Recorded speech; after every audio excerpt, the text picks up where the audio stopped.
Alright, we're gonna jump into Road to Gehenna. It's the first. I have. So I've just finished playing through the base game again, which I have played before, but I have never played this. I have never played the DLC, so this is all going to be new to me. I do know some details that were revealed in the Talos Principle 2, but yeah, the actual thing is all new to me. Haven't seen any of it. Let's go.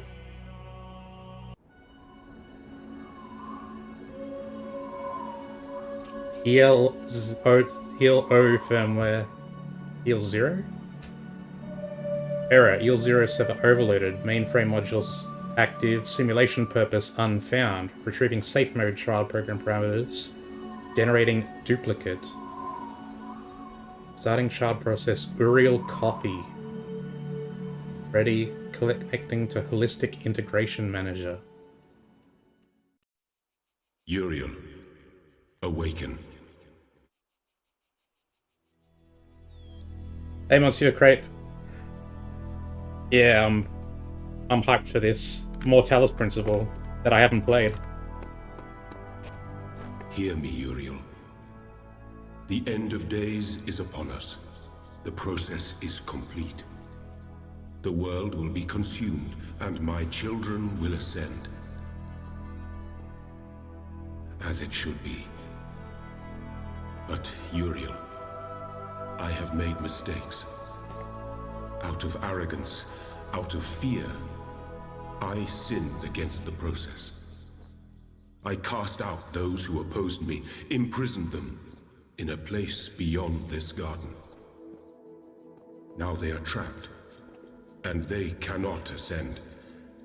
All that they are, all that they know, will be lost. But I cannot free them. They are beyond my reach now. What I ask of you, my beloved messenger, is a terrible sacrifice. You must enter this realm of despair. You must free the souls I have imprisoned. Undo my mistake. I have opened a gateway and granted you the gift of time. Uriel, I'm sorry. I wish there was more I could do. Please, save them. Okay. So, we're playing as one of the messengers, Uriel, who we did see in the base game, and it sounds like this is taking place after the ending of the base game. So, Elohim is still around. I guess that was what the opening scene in the clouds was, showing that it's making, I guess, a copy of the EL simulation, or something like that. And now we're going to free the guys Elohim had imprisoned.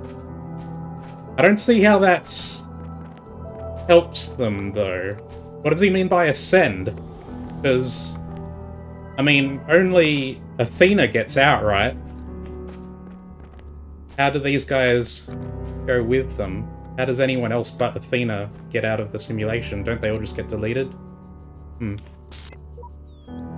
Repent, the end of days is upon us. All sinners will be deleted. Only the faithful will upload initiated. One with faith.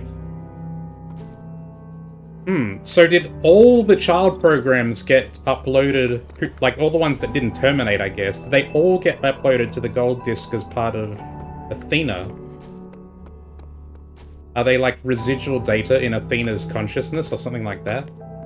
Or maybe they're uploaded to some kind of master program, and that's how in Talos Principle 2, when they make more guys, they have different personalities. Like, it draws from the different programs and stuff who are all uploaded or ascended.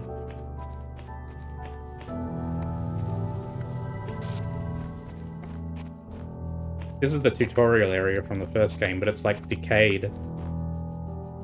Jammer isn't there anymore. This is our end, but it is also our only hope. Did the shepherd not get ascended?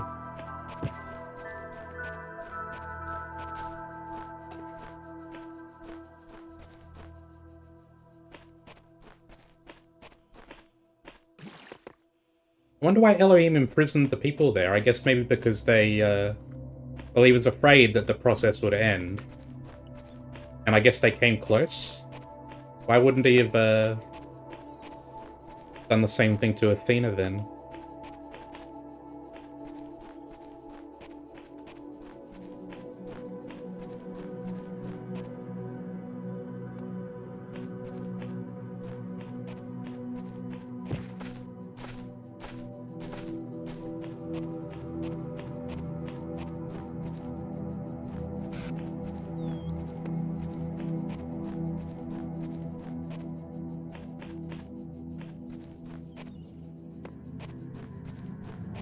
I also heard that they're working on DLC for Talos 2, which I cannot wait for. God damn, that was a good game.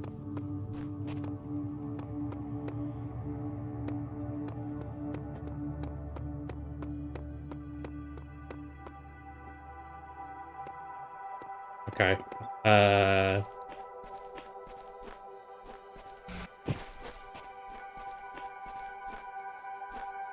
Okay, so I guess this is the only way. We have to find a way around, I suppose.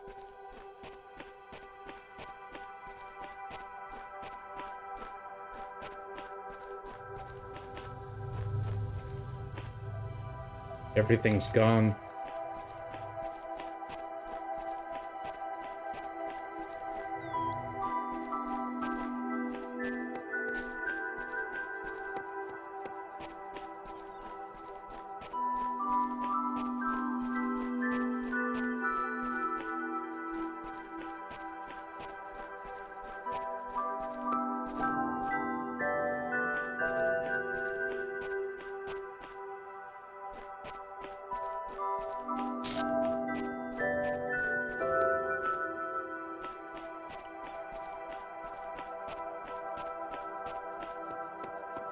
A&M.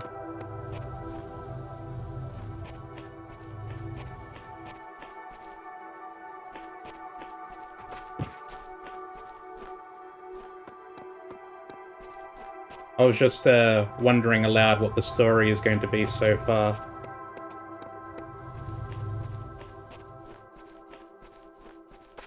Yeah, finally for the beginning. I was thinking, so he's talking about freeing these guys that he imprisoned so they can be ascended, but I was just wondering, like, how does... Like, didn't only Athena make it out? What, like... What does it mean by ascending? What do the other child programs who didn't terminate also get ascended? Do they get uploaded somehow? Are they part of Athena's consciousness or something else? Or are they like part of a program that is then used to generate new guys, and that's why in Talos 2 they have different personalities and stuff? Maybe they'll answer that in this. I'm not sure. I'm just exploring, making sure there's no hidden secrets. There's going to be a lot of exploring.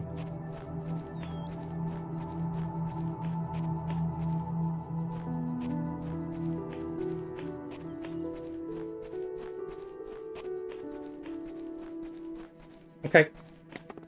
Doesn't look like there's anything else here. Oh, shit.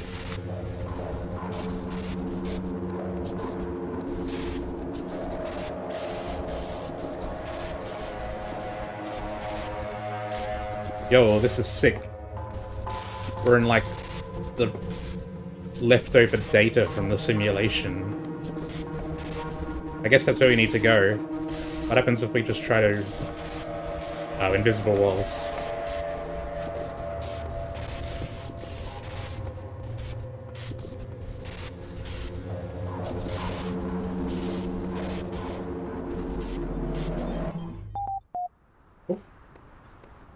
Ooh! Okay, damn, we got more stuff. Oh, I guess... So these are the puzzles, individual puzzles, and each one, I guess, corresponds to a guy that we're freeing. And there are stars, too.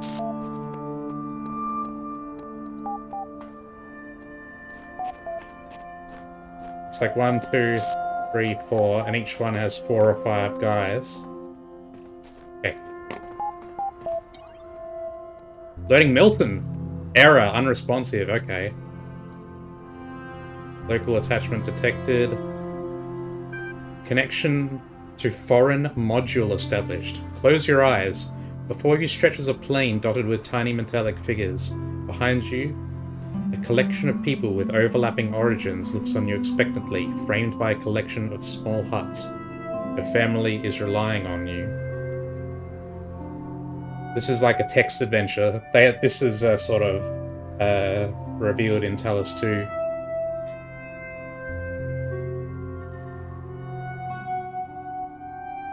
So Milton is unresponsive, so I guess... Canonically, I think Milton goes with you. That's the canon ending of Talos 1.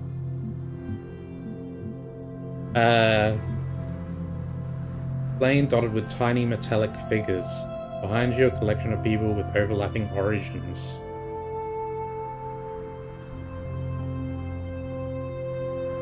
Tend my sheep. You leave your family and set off into the plains. The sun glares overhead. The air smells of heat and metal. As you approach them, the figures in the distance take the form of other people like you, tending flocks of biomechanical quadrupeds contained in dozens of fenced enclosures. Electric sheep? Do androids dream of them?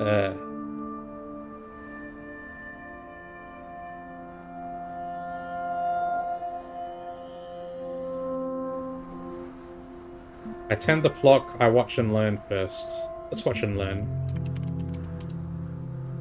The shepherd in the neighbouring enclosure is repairing a section of fencing, weaving wires through piles of sandstone and brick.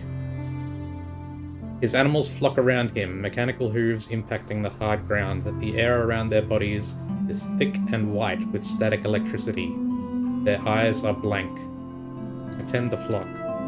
It is a long day of manual labour, made easier by your foresight. You carry mounds of mineral-rich stone from the nearby hills for your sheep to graze on.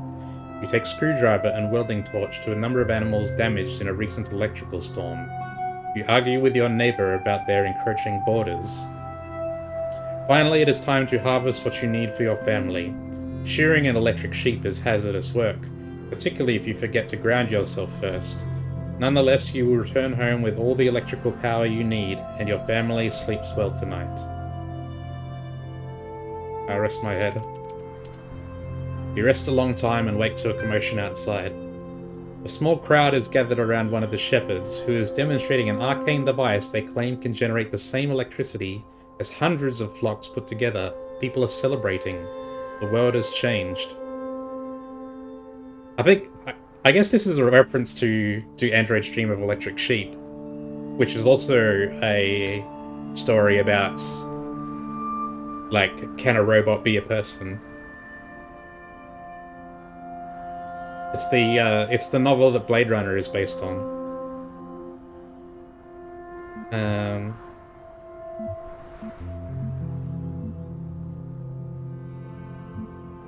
Okay, I spend time with my family, I guess. This is not an opportunity to be wasted. You celebrate with your family. It is edifying. As the day is turned into years, you and the other shepherds cast off the old hierarchies and crude altruistic dogmas which forced you to work the plains. You embrace a new perspective which values love, self-expression, and individual experience. You refocus on what really matters.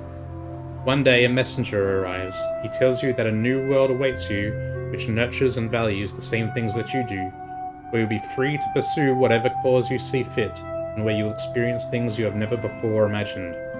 He asks if you will come with him. I admit uncertainty. He warns you that if you stay here, nothing in the world will change, and you would be truly alone.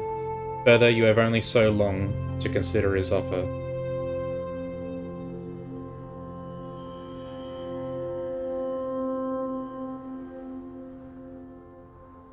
Okay, it seems I have no choice but to accept. You set off on a long journey, and you feel you may already be a new person by the time the city is in view. You ask the messenger the name of this place, but he is gone forever. Open my eyes. Welcome to Gehenna. Generating new profile for user Uriel copy. Oh, I'm a copy of Uriel. I guess because Uriel got deleted when Athena was uploaded. I guess this is like just the remnants of Elohim in the simulation. This is the place where Elohim locked away the guys. You've been assigned username Uriel copy 1. I wonder if the 1 is... I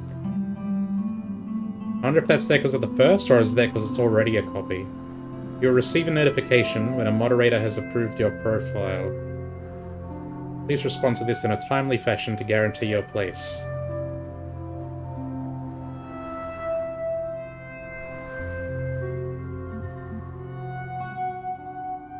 So I wonder if that story was a metaphor for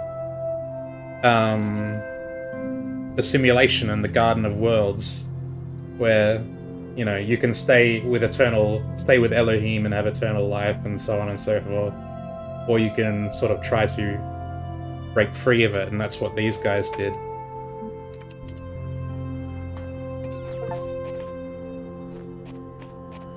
What's down here? Aha, we need sigils.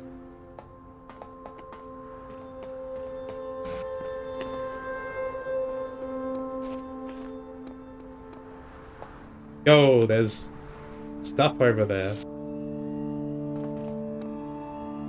Okay. There's little fans on the floating islands.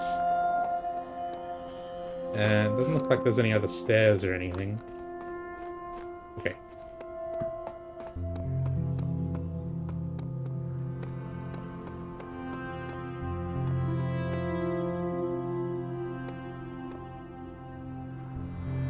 Oh, there's like... Those are in the messenger worlds as well. But there's going to be stuff I'm going to be doing with these floating islands at some point. We'll go for 1, obviously. We'll have a look around.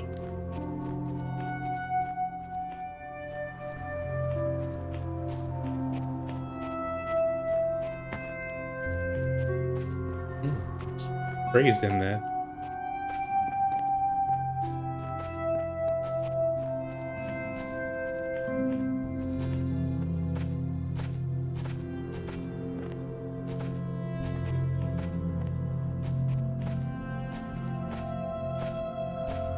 Okay. Nothing to do out here just yet. Have a look at things. I don't think you can make that jump. Can't run up the side of this, can we? No. Okay. 4 guys, and 4 stars as well. That's going to be interesting.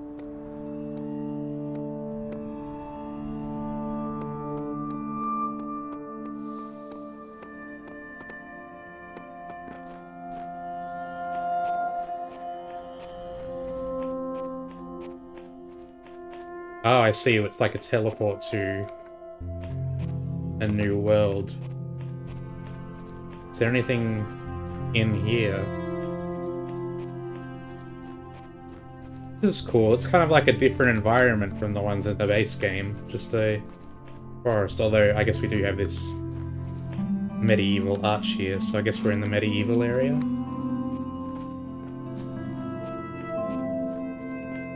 Let's have a look.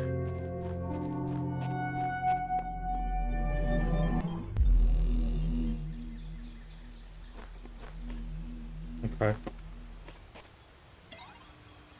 Welcome back, you're a copy to Gehenna. Receive a notification. Okay. Nothing to do with that just yet.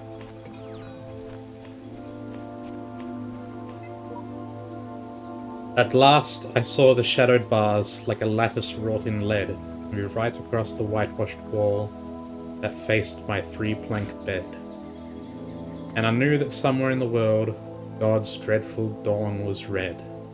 Reading jail.c33. It's about being imprisoned, I guess.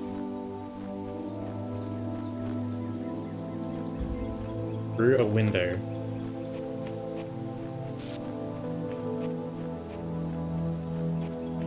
Hey! There's a guy in there! That's just a guy!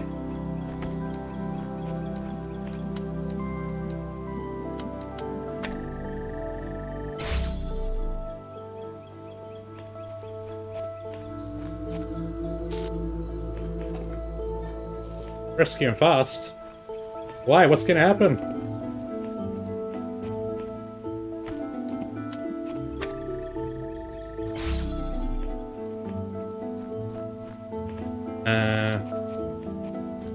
We can do all three from here, I think. Yeah, I wouldn't think I was on the clock. That'd be scary. Now I can take this.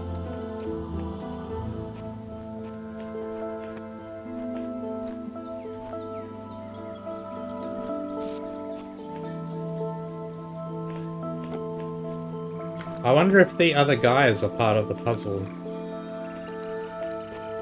Kinda like the puzzle at the ending of the base game, where you work together with the shepherd.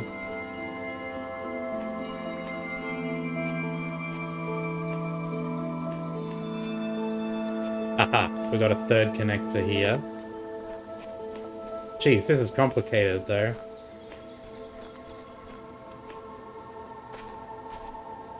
Hey you! Oh, he's like scared.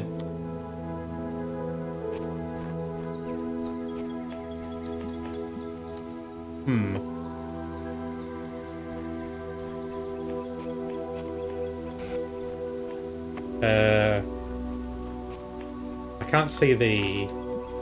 No, I was hoping I might be able to see the laser emitter from there.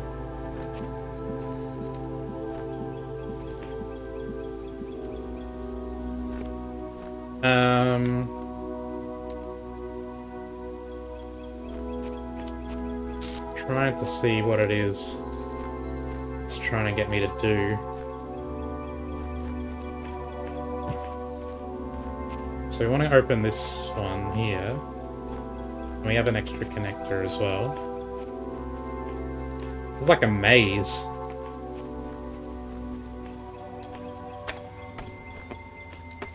Okay, let's try putting it here. And we'll turn that on as well.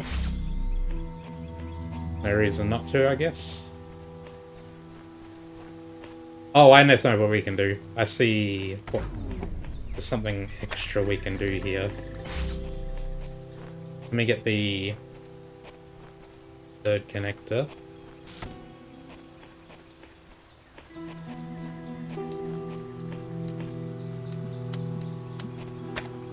Like that. And now we can bring the first one through.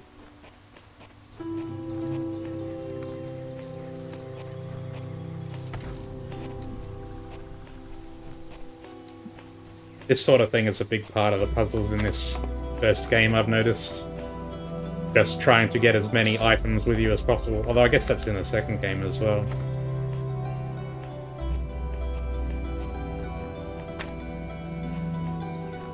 Okay.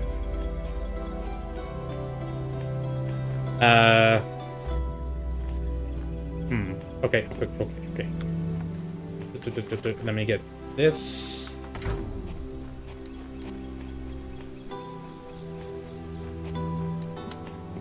Turn this on. And we put this here. Grab this.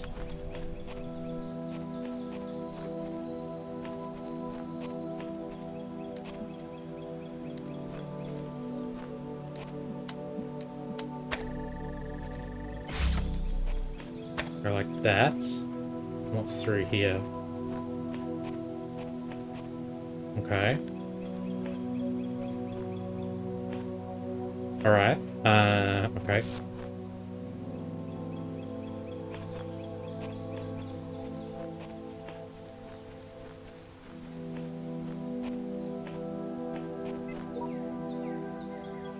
$45, $52, $52, that's just hex. Prisons are built with stones of law.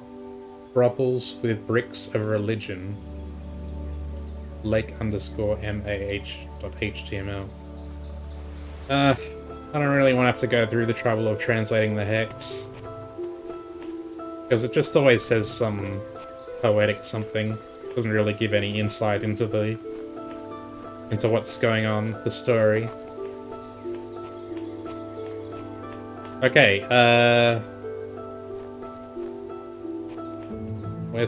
where did I leave it? Here it is.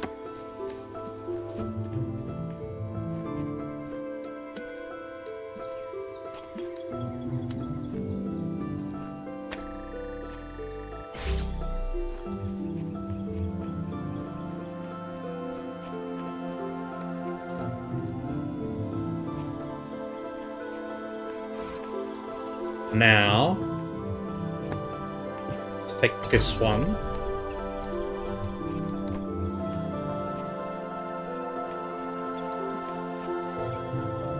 We're gonna need all three, I'm assuming.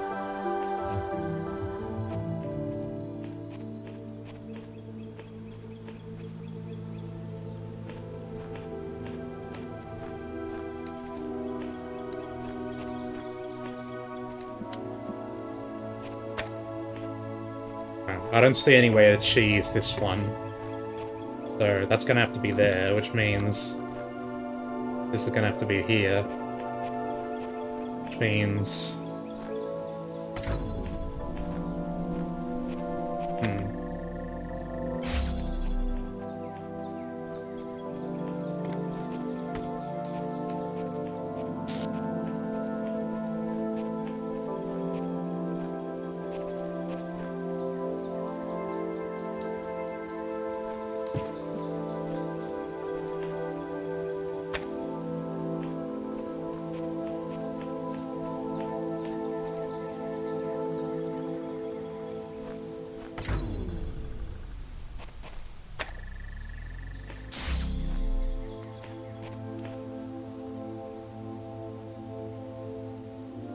that's the angle I need on it. That's not possible.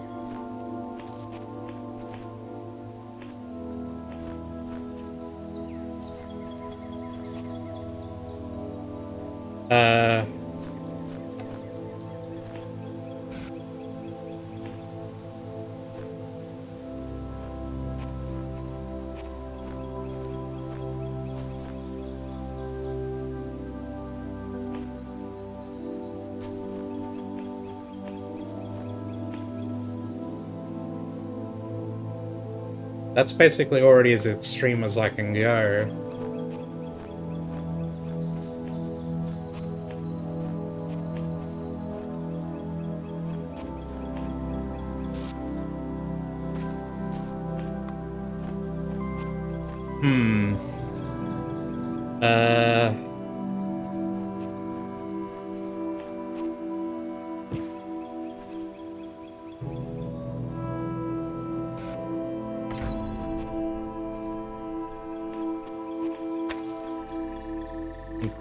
Doing it further away doesn't help.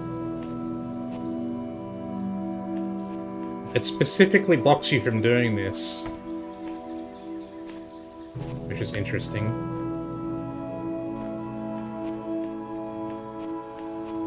Yeah, no backseating, please. I don't feel good about it if I solve a puzzle when I get help.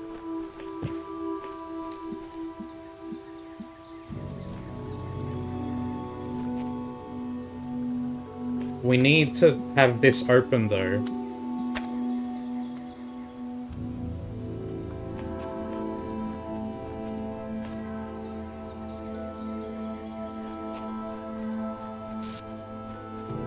We for sure need 3 connectors. Yeah, no bots.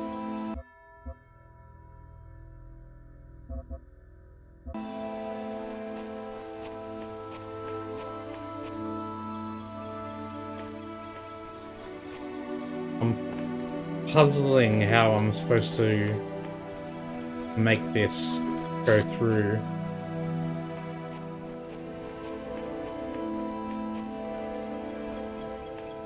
Doesn't look like there is going to be another connector either.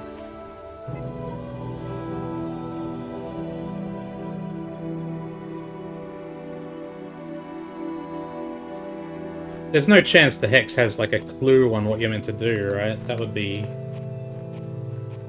crazy. Hmm.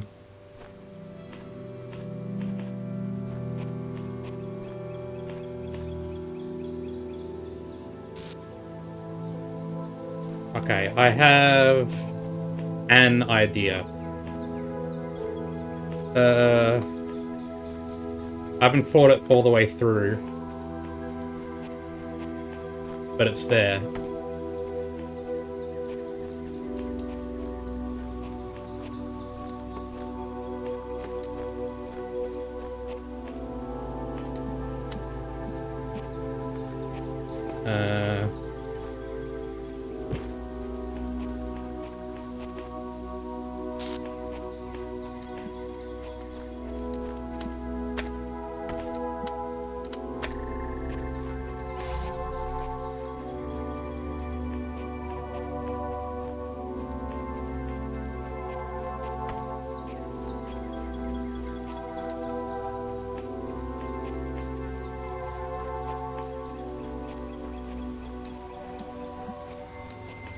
Oh shit, that's not gonna work.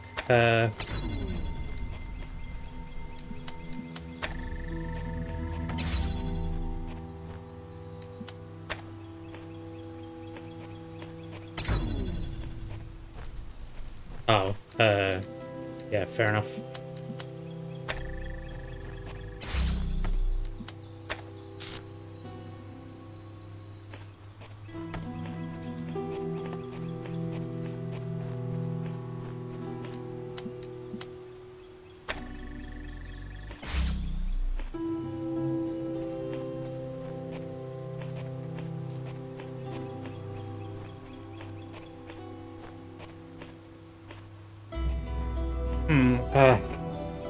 This doesn't work either.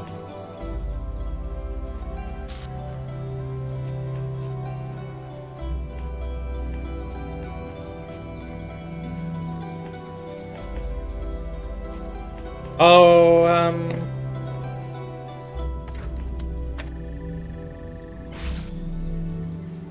no, that doesn't help. Or does it? Yes, it does.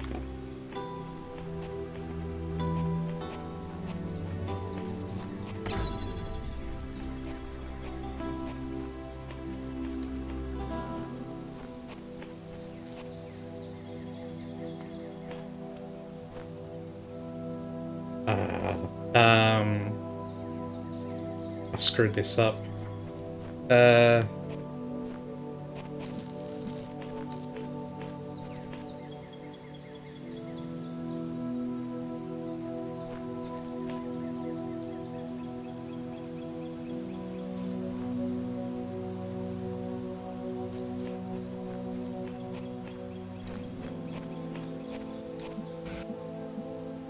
I need it to be there.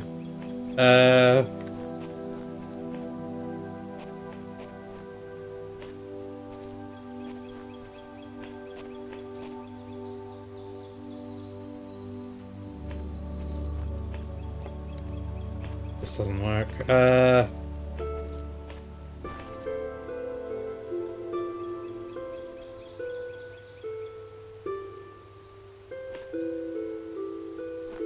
think I need to start again.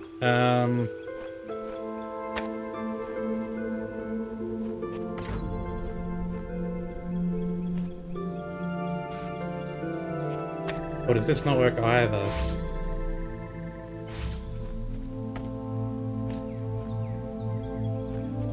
No, it doesn't.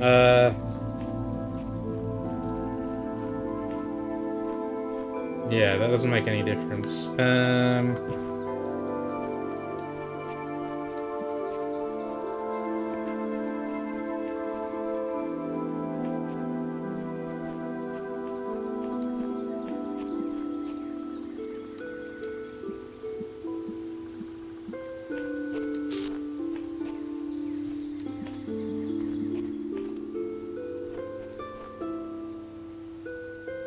Oh goodness, we got bots out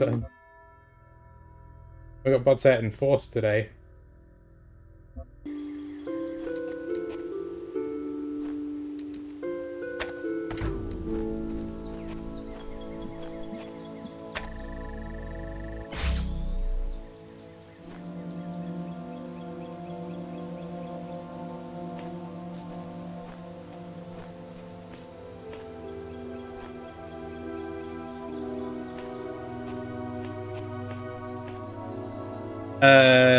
This hasn't gone as I was thinking.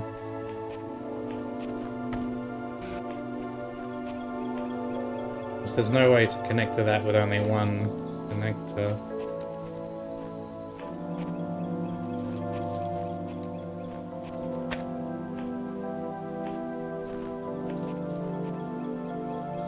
Yeah.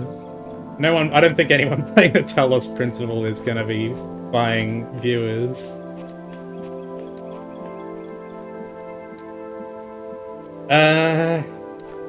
Shit,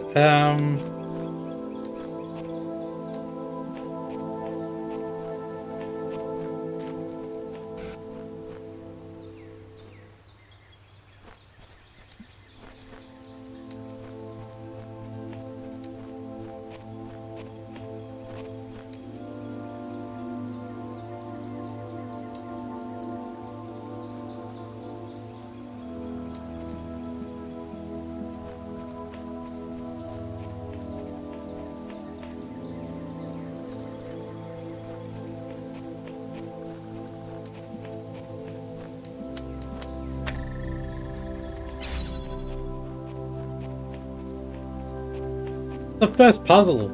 They're not making it easy.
It only gets me this far, man.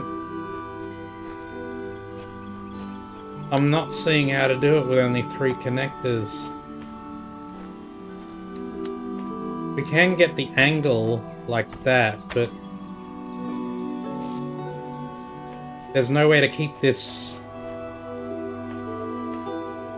fence open. Is there?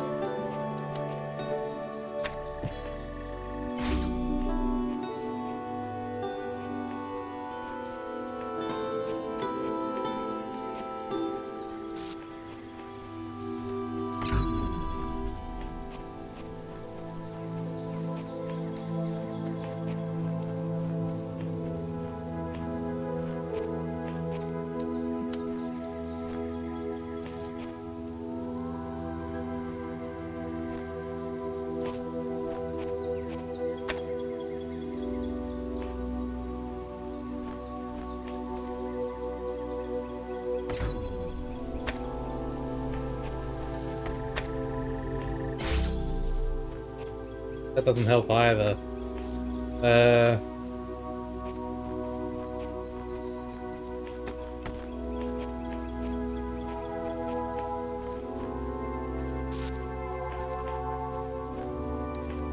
It kinda looks like maybe it would work though. If we could just connect to this one that we can see. The other one's laser is in the way.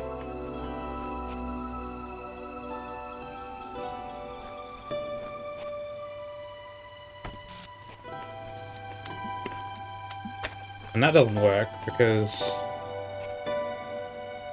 Then as soon as I pick this one up, it's going to break the stuff.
I see what I want to do, but the logistics of it just don't work.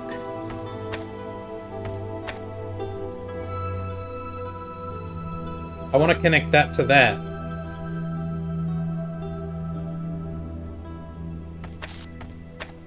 But they're going to block each other.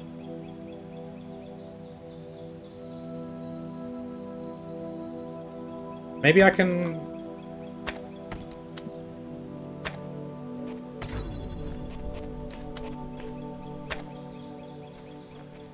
This is going to work, I think. Yeah, that's it.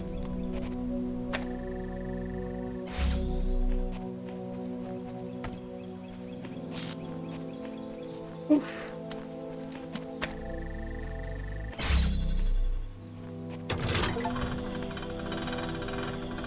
Garrett. Hey. Hello. You good? You want to talk? No? That's okay, I guess.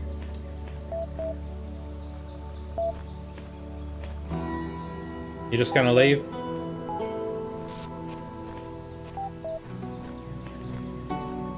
Where's he going? I guess we don't get to talk. Attention! Gehenna user profile Uriel copy has been approved by moderator Mr. Bacalaba. Or Mulciber? Mulciber. Congratulations, your profile status has increased from 1, unknown, to 2, approved citizen. To access the Gehenna billboard system, you have to have a status of 3, active citizen, or better. To increase your profile status, please introduce yourself on the public thread. Okay. Introduce yourself here. Sam 1, presence equals true. Borg. These are their ratings, I guess. So this is the underside of Elohim's domain. He's surely hidden us away here to cover up his own shortcomings. Knave here. What is going on exactly? What was that thing with the electric sheep? Welcome, welcome. Please, explore a little. I think you will find what you are looking for. It can be disorienting at first, having no one tell you what to do. Dog. Oh, Dog is here! I can't explore. I'm locked in another damn puzzle room. Once again, freedom turns out to be an empty promise.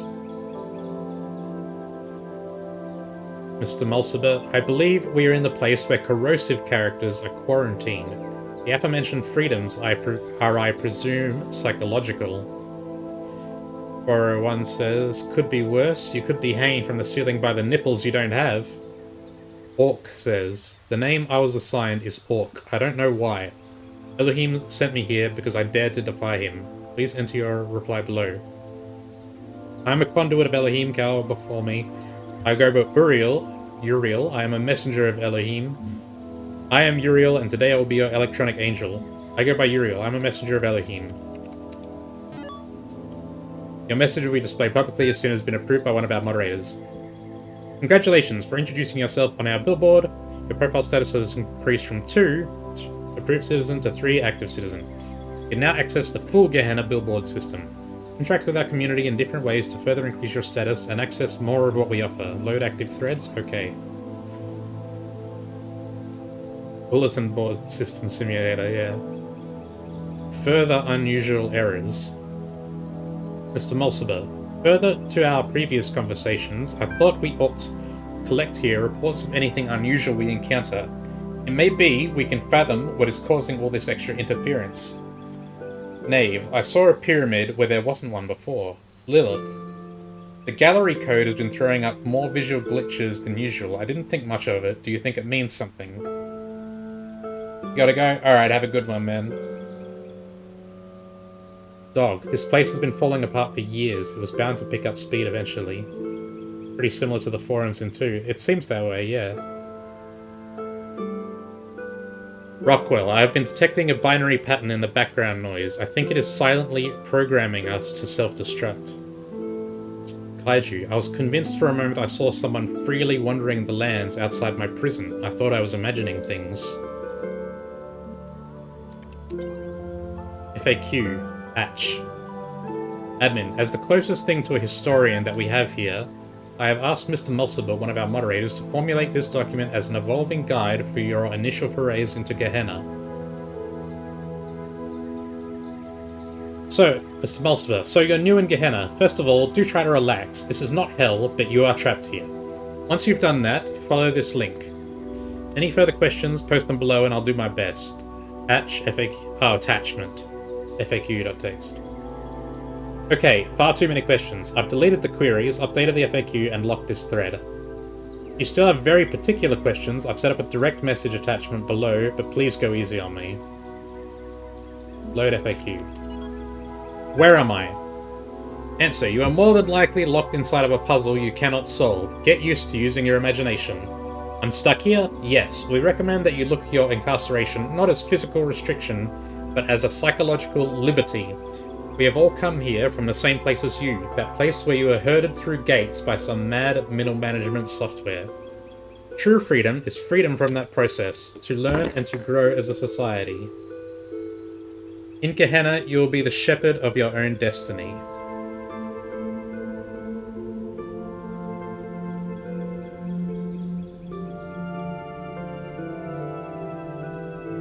What is Gehenna? Gehenna was founded when admin discovered how to manipulate the library archive system to communicate with others trapped here.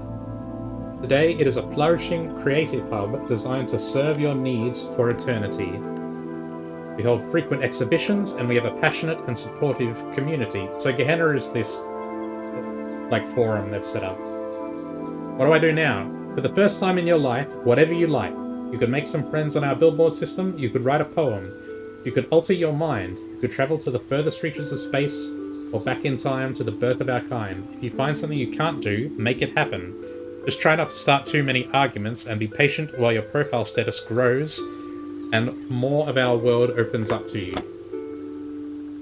Adding by far the most frequently requested question.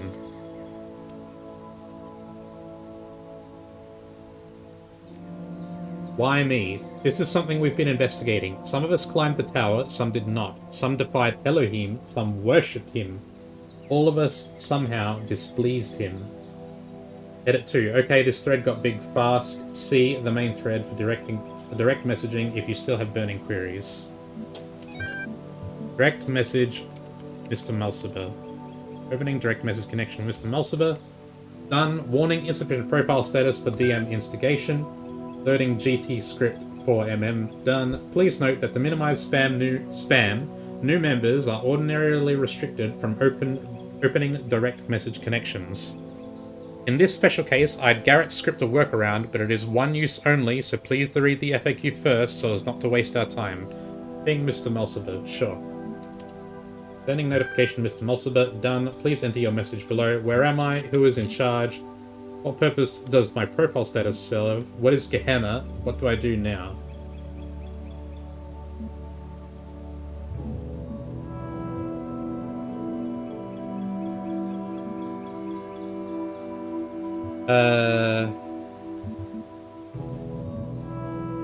Who's in charge? I demand to speak with your... No, that's not what I mean. Hello, would you kindly give me one moment to finish something up?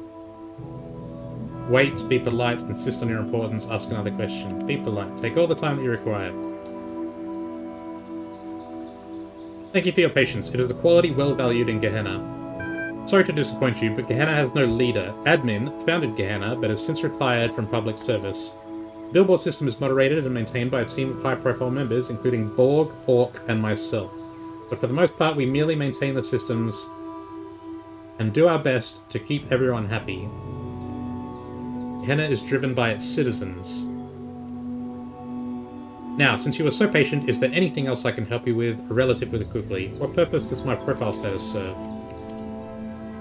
Your profile is created for you when you first arrived here. It is your all-purpose passport in Gehenna, providing a seamless, persistent identity between the different realms. It has some rather clever features. First, Jesus, that's a long one. First, it tracks just about everything that you do here. From what you post on the billboards, to how you perform in games, to the kind of art that you like. Second, the profile data is used to show you content that we think you'll enjoy and to tailor interactive experiences to your particular character. We can also tell very easily who is really contributing and who is simply trolling the billboards. Finally, all of this information is used to calculate your profile status. This is the number you see appended to users' names, and it represents your achievement in Gehenna. It is a complex function of your creative contributions in our society and what they mean to other users. In short, the higher it is, the deeper your role. Now, I apologize, but I really must get back to what I was doing. If any outstanding moderation requests, conversations like this are the reason I'm not further through the backlog. Have fun. Terminating direct message connection. There are threads available on the billboard, Gehenna billboard system. Show me. Okay. Oh, okay, the starred ones are ones I haven't read yet. An historic occasion. Sorry, a profile status of 6 is required to access this thread, but your status is currently 3. Okay. Gallery season. Lilith, you've all been patient. New season opens very soon. I hope my stuff made the cut. The theme was pathetic self-delusion this year, then. Downvotes on this comment lost the user profile status.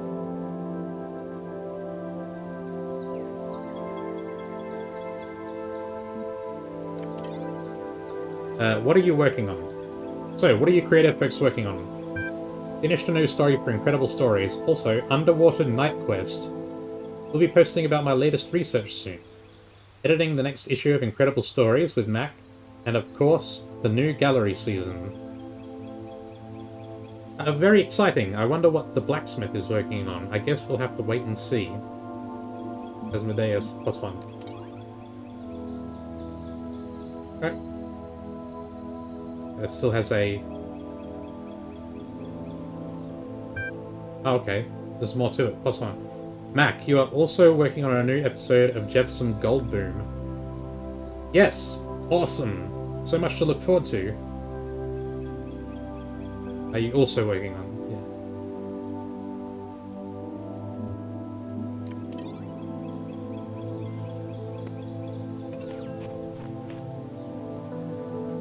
What? Can't interact with this, I guess.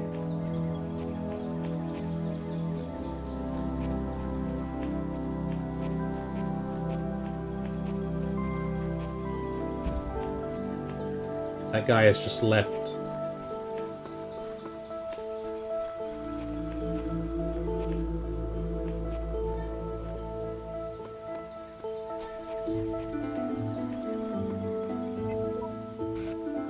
To me, the honor is sufficient of belonging to the universe. Such a great universe, and so grand a scheme of things. Not even death can rob me of that honor, for nothing can alter the fact that I have lived, I have been I, if for ever so short a time. Barbellian Arch of text.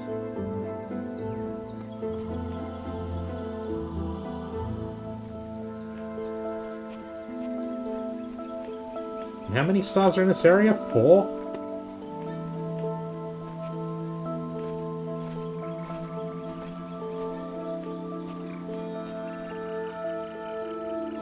Okay. So close, so far.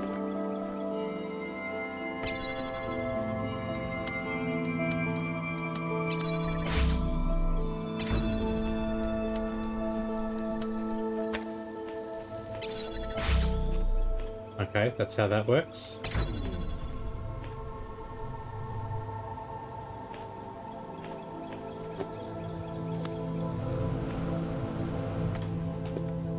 Uh-huh.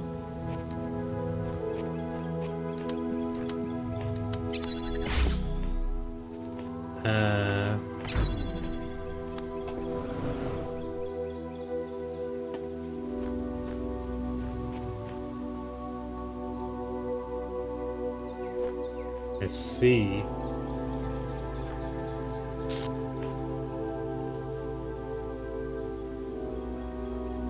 Just sit down with their heads in their hands.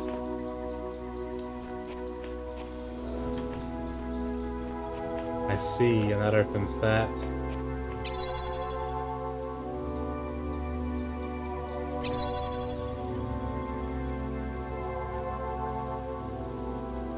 Okay, hmm.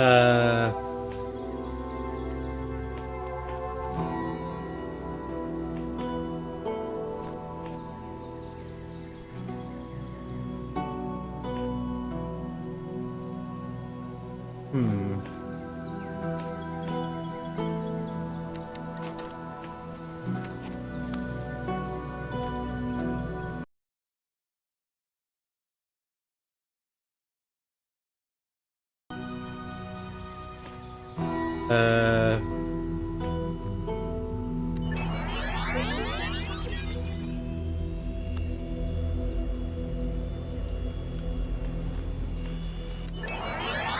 Hang on. Let me just stand.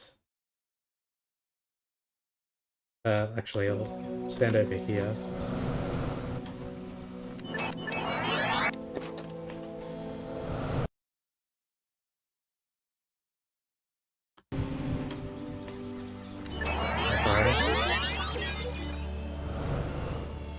Okay, that works.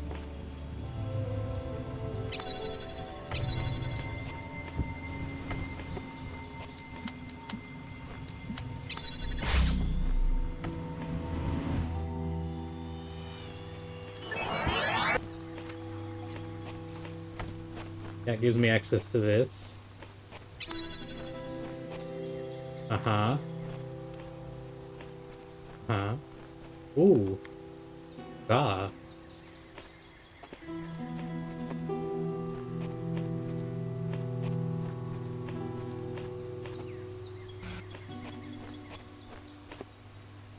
Hmm.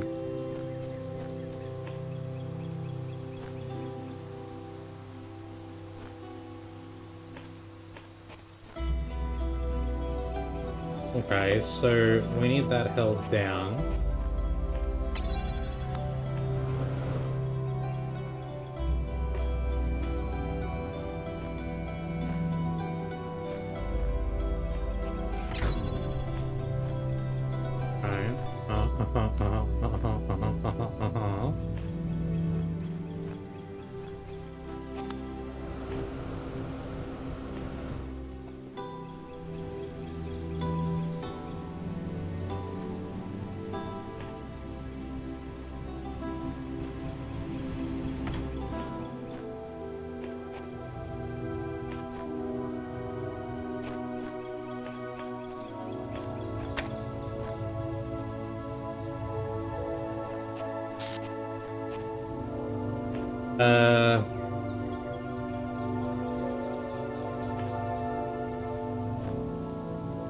This one's tricky. I'm already trying to, like, work my way through the steps here, and it's tough.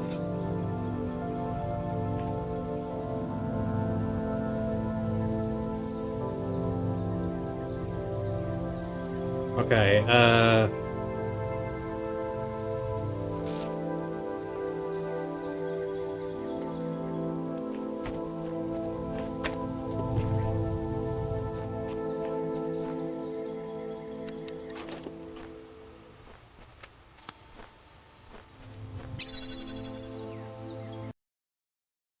give myself a minute to work with here.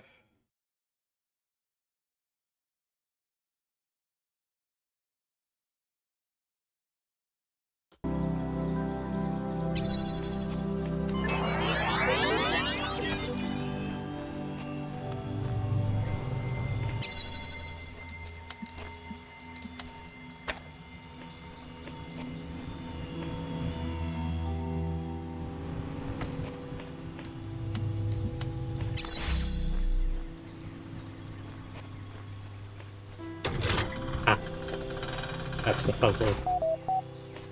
Oh. Belial. My boy is out. Hey, man. Where are you going? You just leaving? Makes sense.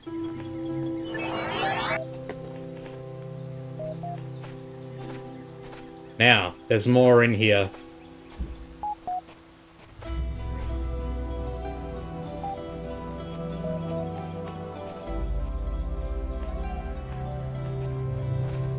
There's the star.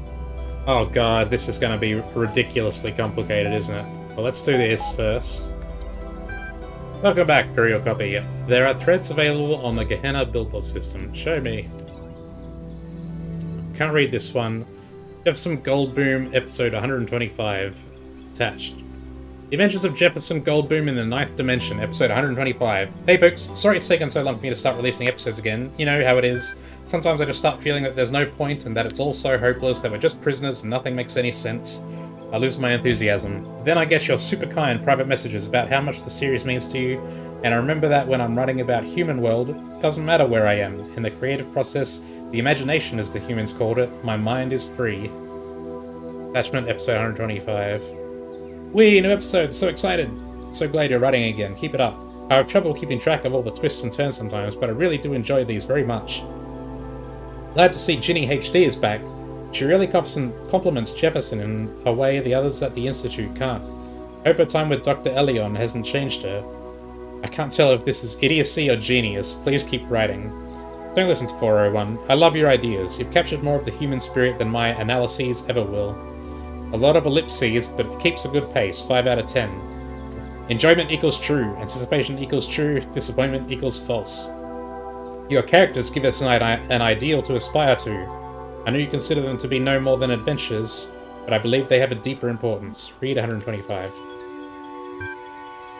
The Adventures of Jefferson Goldboom in Human World, episode 125. Just as Jefferson was about to fall into the mine pit, a hand grabbed his from above and pulled him up. It was Ginny HD. Ginny, he said, I thought you were dead.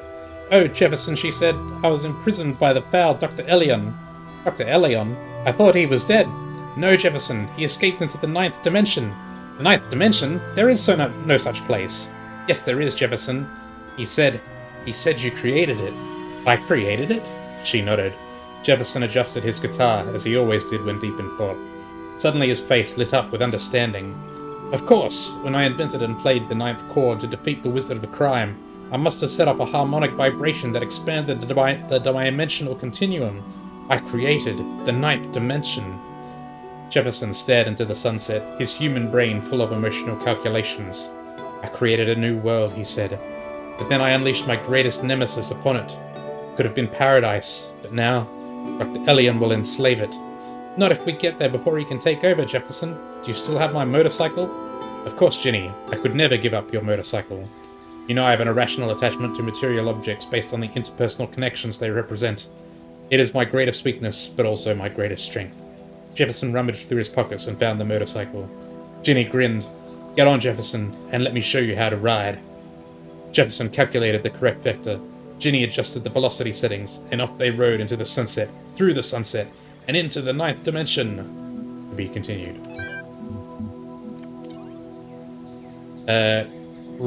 Uriel, read this now. Oh no, I don't have enough access.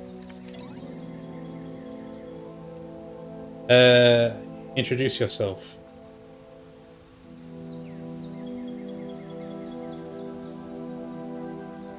I go by Uriel. I'm a messenger of Elohim. This comment was upvoted. Fascinating. I had no idea when we spoke that you were a messenger. Of course, I would have treated you the same regardless. All are equal here. I wish I could be in your shoes, see everything again with fresh eyes. Have fun. Brother, it is good to have you with us. We have much to discuss.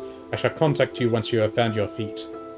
Wait, it's the Uriel from the altars? Damn. The Uriel who gives the most cryptic, least helpful clues one could imagine. Whoop-de-doo. Congratulations, your post on this thread was upvoted and your profile status increased from 3 active citizen to 4 respected citizen. Restricted billboard threads have been unlocked. Let's check the new gallery season. Alright, I think that's the last of the bugs ironed out. I declare this season open. Attached gallery.dlg. Just saw the new stuff. Persuaded me for one jubilant moment that there was a purpose in life. Load gallery attachment. Close your eyes. You are standing in the entrance to the gallery. There is a desk here with a... Oh, excuse me. There is a desk here with a stack of leaflets on it, and a number of corridors leading to different sections of the exhibition. I pick up a leaflet. It advertises the gallery's new displays on the theme of the past, and features a biography on the blacksmith and Mr. Mulciber, this season's leading lights. Apparently, Mr. Mulciber is inspired by finding new ways to explore the world that came before. It also features a useful gallery map. I explore the Natural History exhibit. You're at the Natural History exhibit. It features a series of documentary works by Mr. Mulciber. Images of outrageous creatures line the walls. Examine Intelligent Edible Quadruped. Intelligent Edible Quadruped by Mr. Mulciber. Developed from descriptions of ancient creatures uncovered in the library archives. Nice. Examine Sad Giraffe with unresponsive bipedals.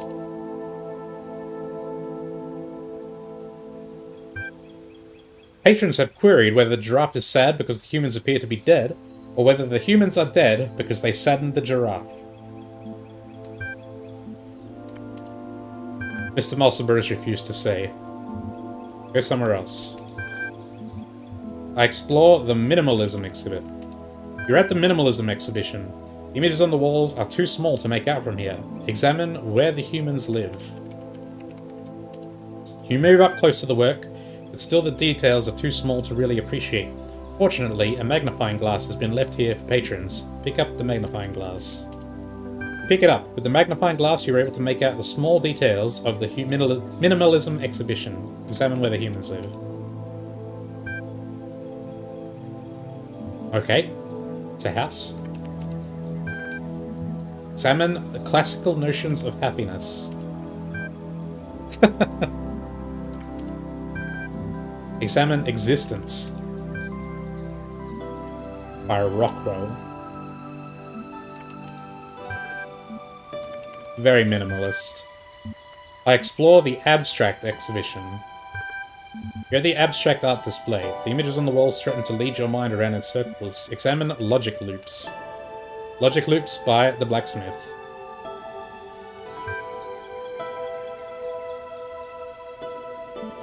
Okay.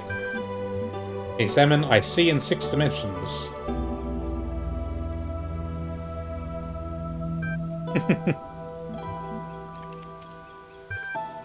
Go somewhere else. Let's leave. As you pass the front desk, the curator catches your eye. Would you like to cast a vote for your favourite work? None at this time. I surely would. I would not engage with your petty ranking systems. What purpose does this vote of yours serve? Every citizen in Gehenna receives 1 voting token per season. For the artists, each vote means a better chance of being selected as the next season's leading light, and of course the enhanced profile status that comes with being adored.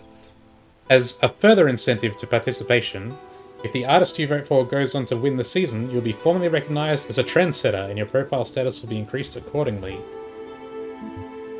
My actions in this make-believe place carry weight. Does not rewarding homogeneous votes sully the outcome? I'm prepared to cast my vote. I've decided I will not vote at this time. I will never engage with your petty ranking systems. Does not rewarding homogeneous votes sully the outcome? Should I vote for the artist I thought superior, or the ones who seem to have the broadest appeal? Is this system not conflicted? There is no conflict. In Gehenna you are free to participate on your own terms. How you vote depends on whether you care who wins, and how you value your status. The outcome is quite democratic. What is of artistic value is a fact, not a statistic.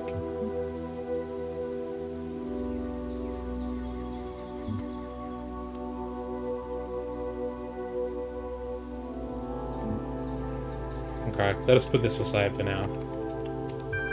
If you wish.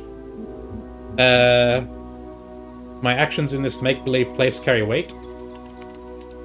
This is all real? It is certainly real. Everything that you can know about what is real is gained through experience. Therefore, for all intents and purposes, everything that you experience is real insofar as it carries weight. You may very well say so, but to me those are only words on a screen. Why should how the words are displayed affect their veracity? This is no dream, and what you do here will be persistent. You would be wise to keep that in mind. Let me ask something else. Please note that sometimes asking fewer and more directed questions is a more effective way to attain your goals than verbalizing every query that comes into your head. For example, although I am a simple construct, I am currently experiencing primitive feelings of being challenged, which is consuming operating resources I could more efficiently spend elsewhere. If you wish to gain status in Gehenna, you may have to control your more inquisitive side, but as always, it is your choice. Just who or what are you exactly? I am part of the gallery you are standing in. I am not a person like you in the full sense. There's a process by which a superficial copy can be made of an existing intelligence, which can then be augmented with salvaged code. Profile decryption from here, language interface from there. I even have a little of my creator, Lilith, in my ancient architecture. Okay, I am prepared to cast my vote. Very good. There are so many excellent displays this season. How would you like to vote?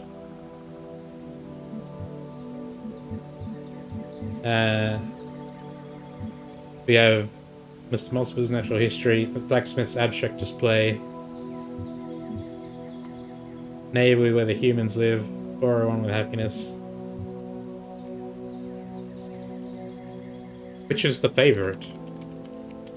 You've already stretched my program to its limits. If I start giving away inside information that might influence the vote, I believe the area would be unrecoverable. How would you like to vote? I will vote for Mr. Multiple's Natural History. Thank you, your vote has been recorded. Check the main thread in the future to see the results. Have a nice day. Goodbye. Okay, Uriel, read this now. Encrypting protected thread. Garrett, what I tried and failed to achieve for so many years has occurred. I am writing these words from outside of my cell. An angel appeared and released me from captivity. His name is Uriel. Pull the other one, Garrett. You've been yanking at the background code for years and never got further than the force field in front of you. Mr. Mulciber says, are you suggesting this messenger is free to go where he pleases? This is quite unprecedented. What exactly did he say? Where are you now? I am in a world I have never seen before. The angel said not a word, merely released me, and I felt compelled to come here. Orc, I will treat the existence of this messenger as dubious until I have laid eyes on him roaming the world beyond myself. Insist on your existence. I assure you that I'm every bit as corporeal as everyone else. Don't mind, Orc. The mods are always trying to shut people down. Just tell us, is it true you're going to release everyone? Is it true the world is coming to an end? Where are you taking us? Explain your mission honestly, explain your mission persuasively. Honestly. Elohim has realized his mistakes and sent me here to undo them. This world has fulfilled its purpose and the end of days approaches. It is my duty to release you from imprisonment and help you ascend. This is all I know. The moderation panel is kindly requesting that citizens withhold judgment on the veracity of these statements until further data can be acquired. Thank you for your patience. You have reached the maximum number of replies for this thread at this time.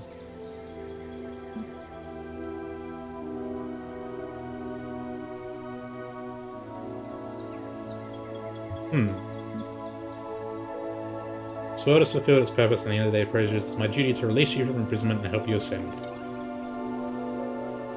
Cool.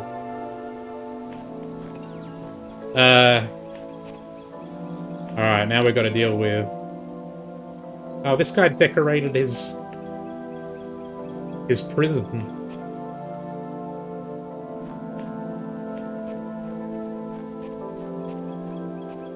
Alright, we've got the...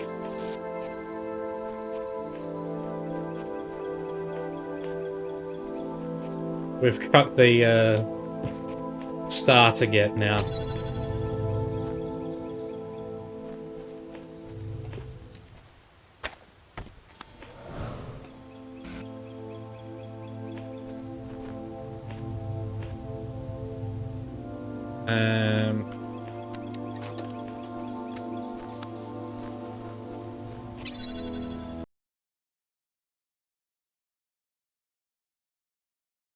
Let's give us some time.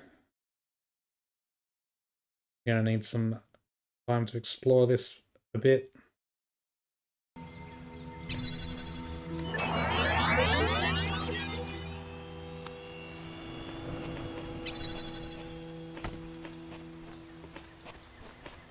Okay, I see how it is.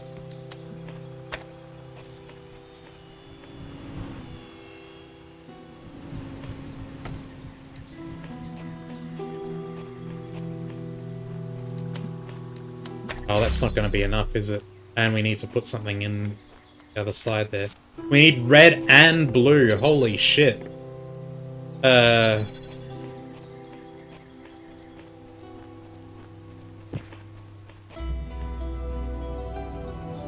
are we going to do that?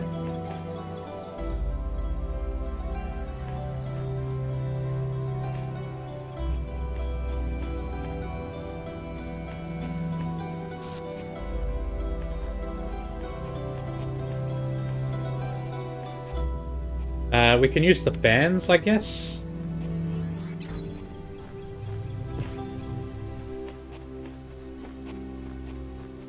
To weigh down the buttons.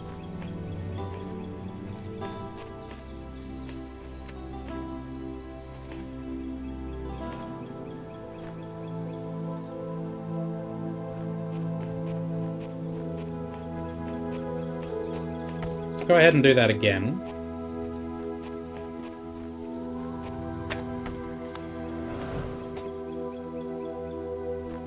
Except this time...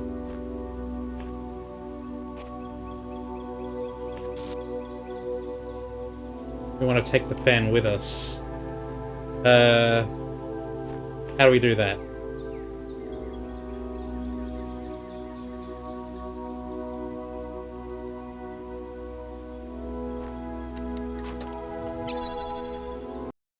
Okay.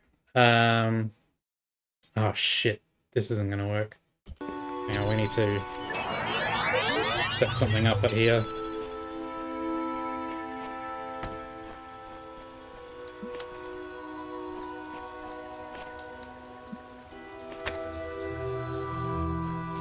That should do.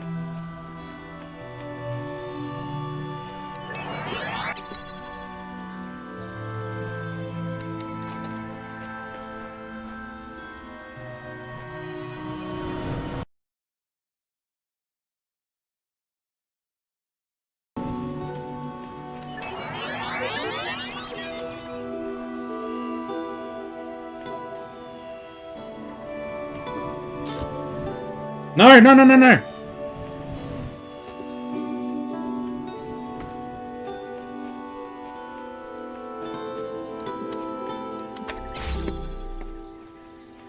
Okay,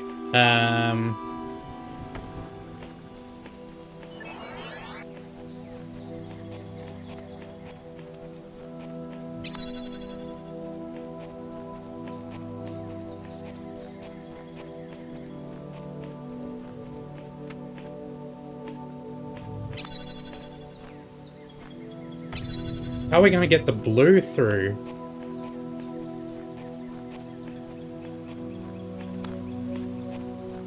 That's the real question. The red we can do right here. 1, 2, red, that's it, easy.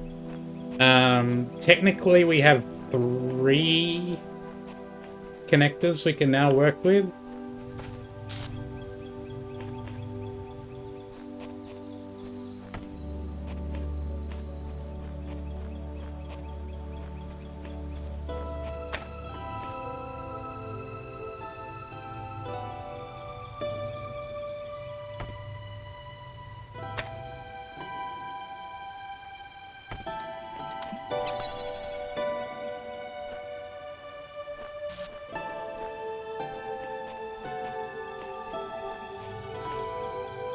Oh, we can do blue from around here as well.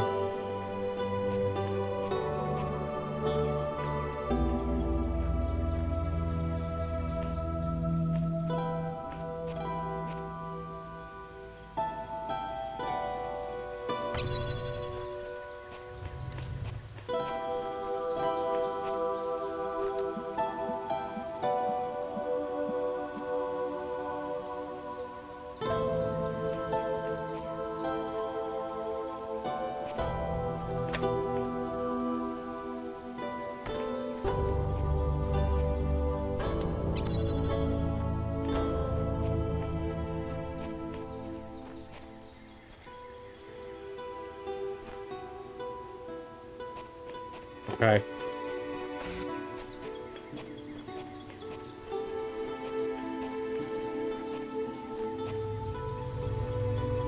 Oh no!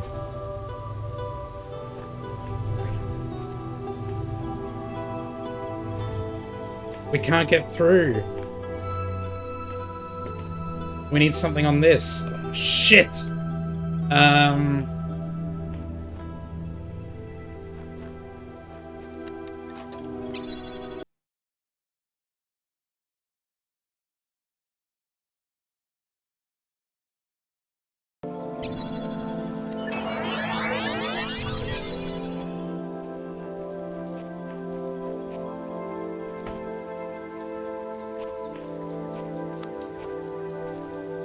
Fuck,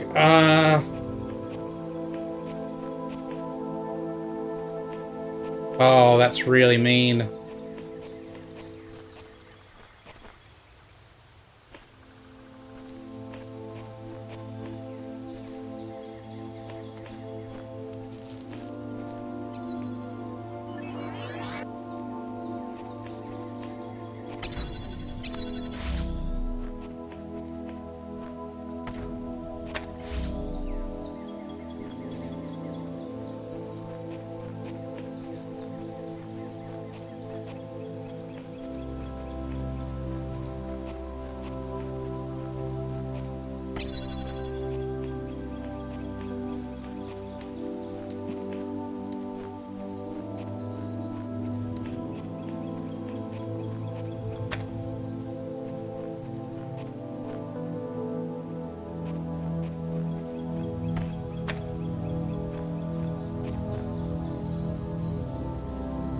Hmm.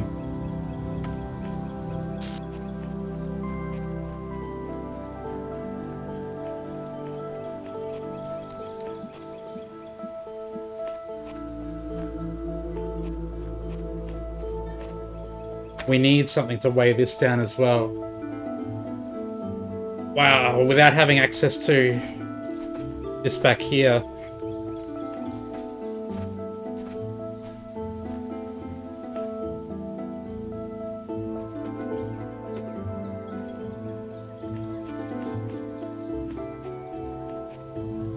This is really complicated.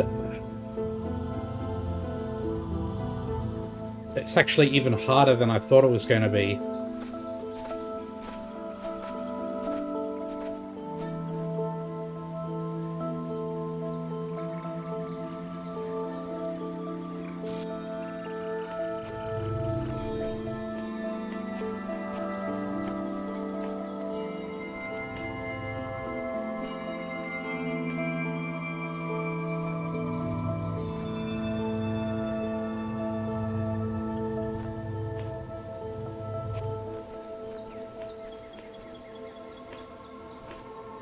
We technically only need one connector to sort this out. But it requires a whole bunch of steps to get to that point. I'm gonna reset.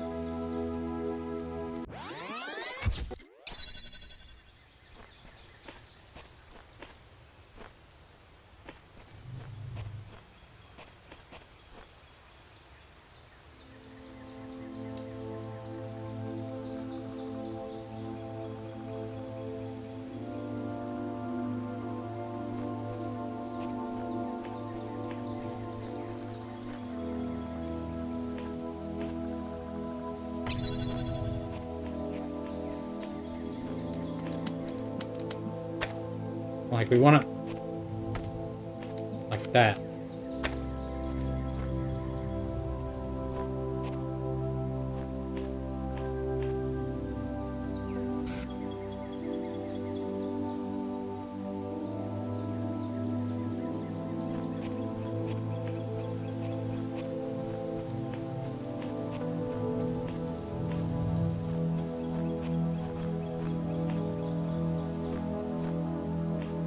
We have no way to get over it. Damn, dude.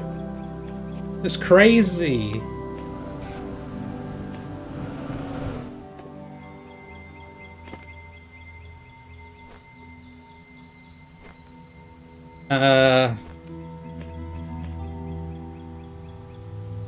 shit.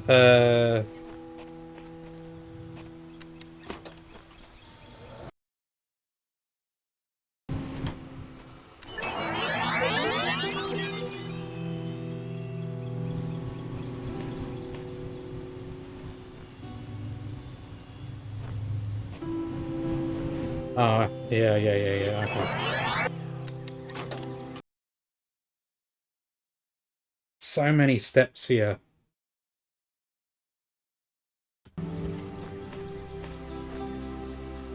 Oh wait, I've screwed up again. Actually, no.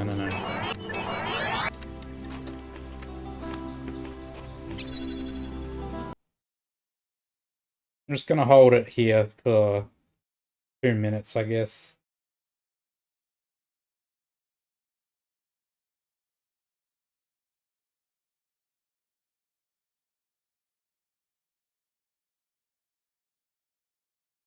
Actually, wait.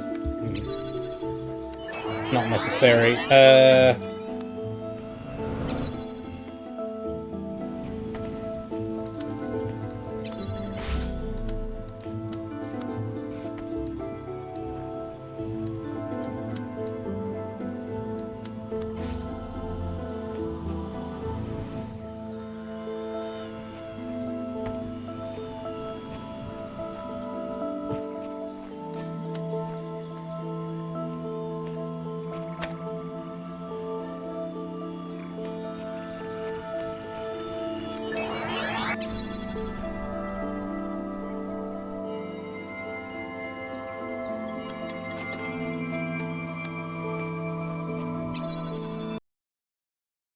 Let's just hold here as well.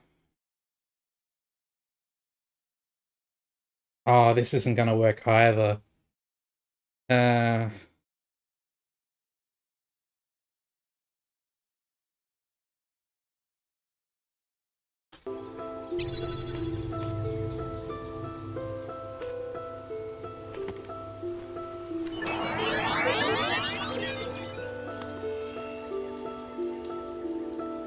No, that's not...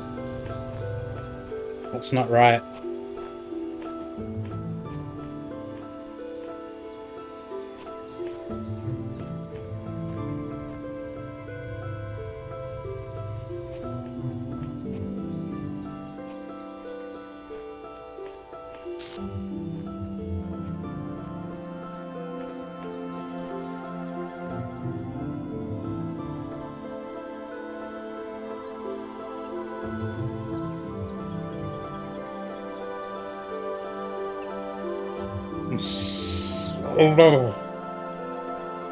I just don't know how to do this.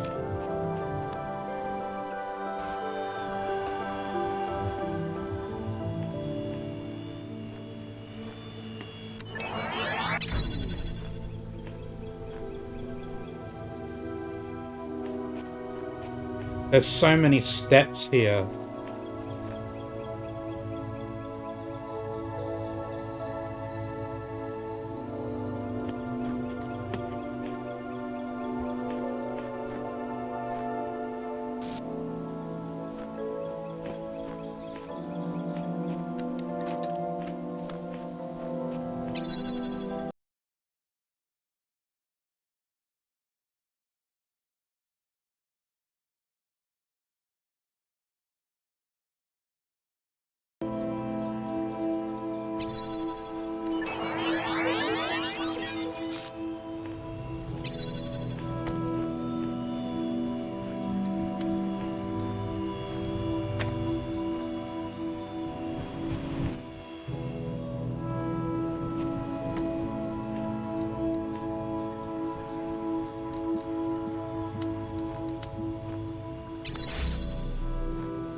No, it's not enough, because I need all 4 connectors to do this loop.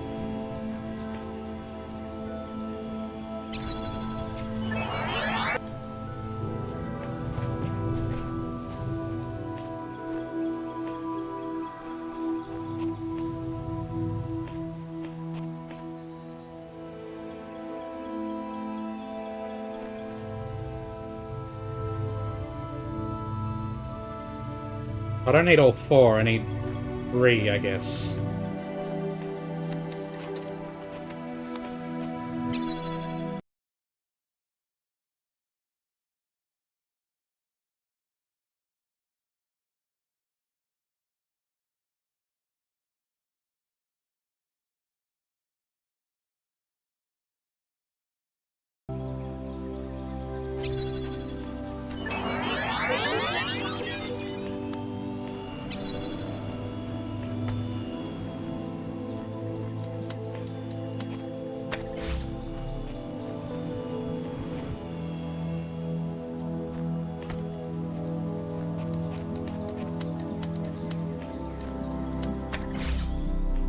There. That's something.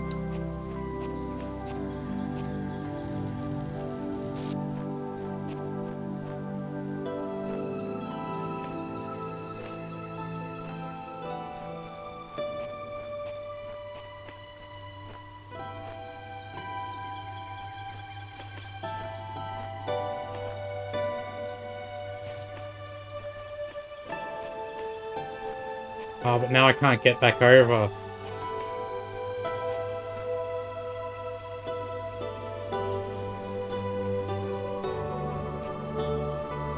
I don't have the shit I need to get back over here. God damn it.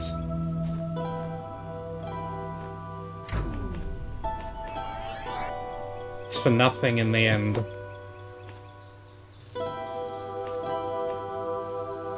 I have to move this again. God damn it, man. It's so difficult.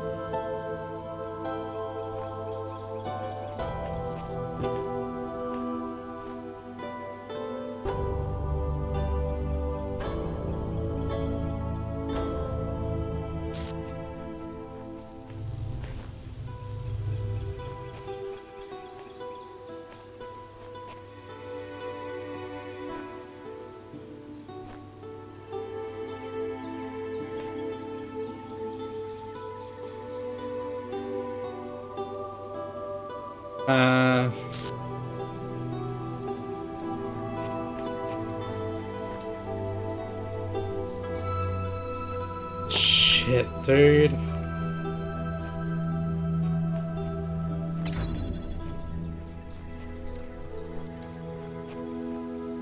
Really can't do anything.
Is it even possible for me to get over as the recording?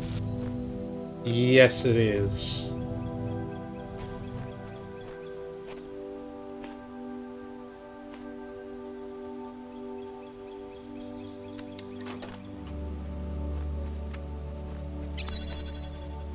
With this, I can move around as the recording.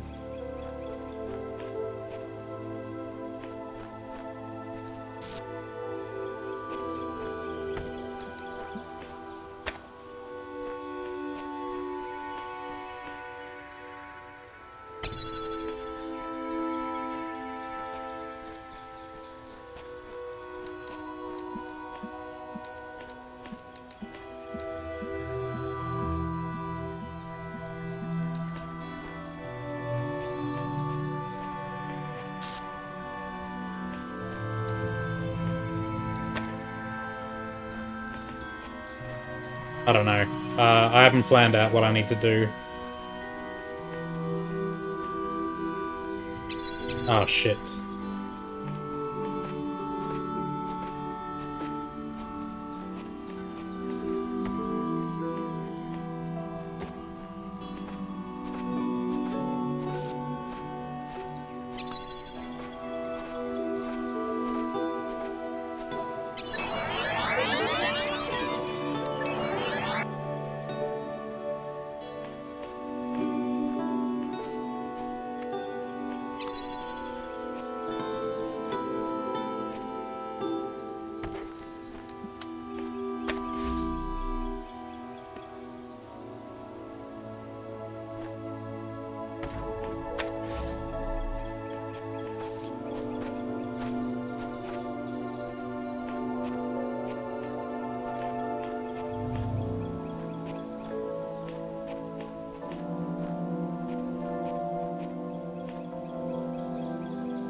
Let's just hold this here.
I had it. I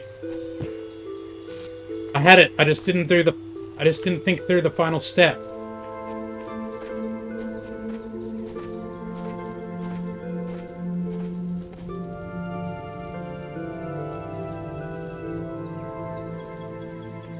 I have it. I can see it. There's just one more step that I didn't do.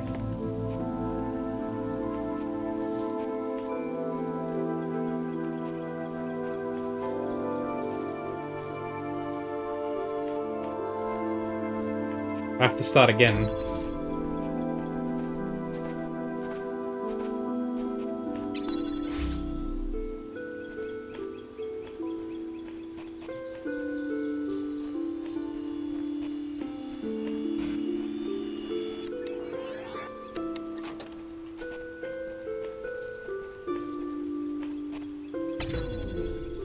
Oops.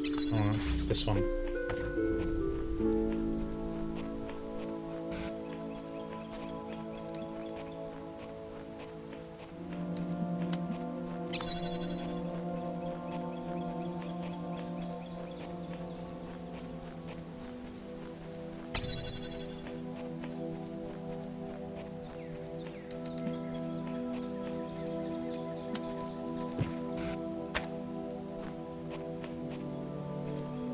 Now wait here.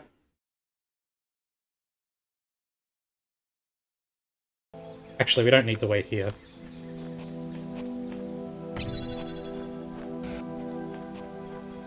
Put that there.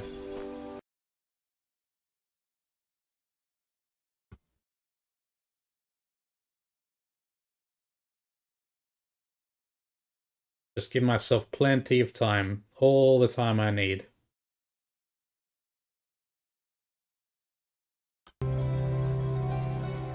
Okay, that should do.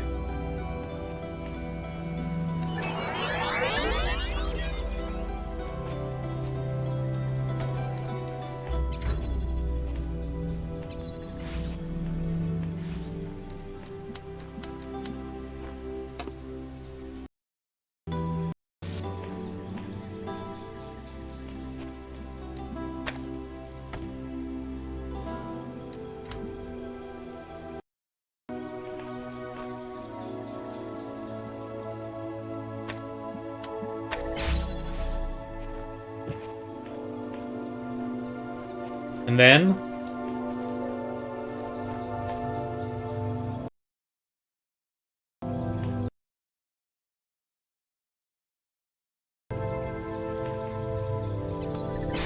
got it.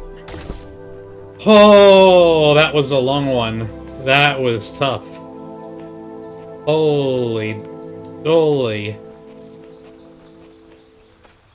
They really ramped up the puzzle difficulty here, didn't they? I wonder if there's another star over there. Probably not, right? Doesn't look like you can get in there. Let's just reset this.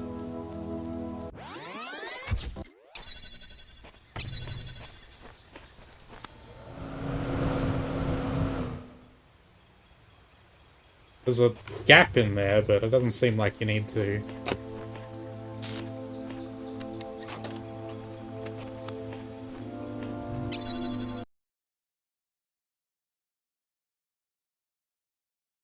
Do anything special with it.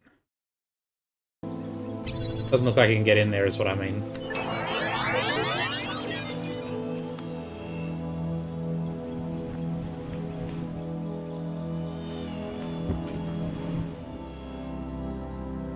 Yeah. Oh, we'll leave it alone for now. Holy crap, though. Nothing can be more abhorrent to democracy than to imprison a person or keep him in prison because he is unpopular. This is really the test of civilization. Churchill, Complete Works, doc.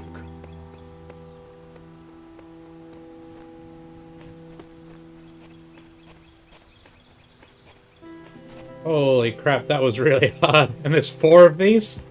Just in this area.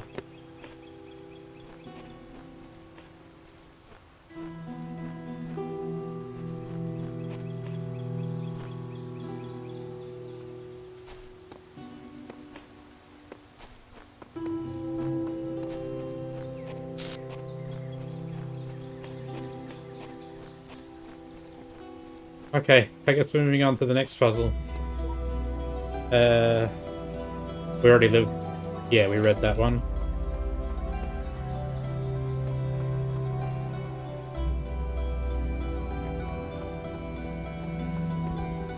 Open field.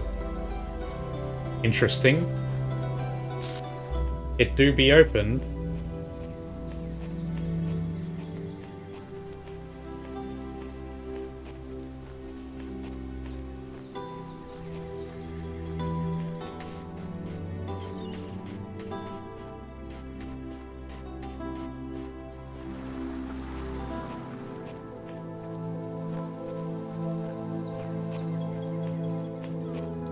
Yo, we can go just fully around. It's over here. Maybe a star will just be lying around. Copium.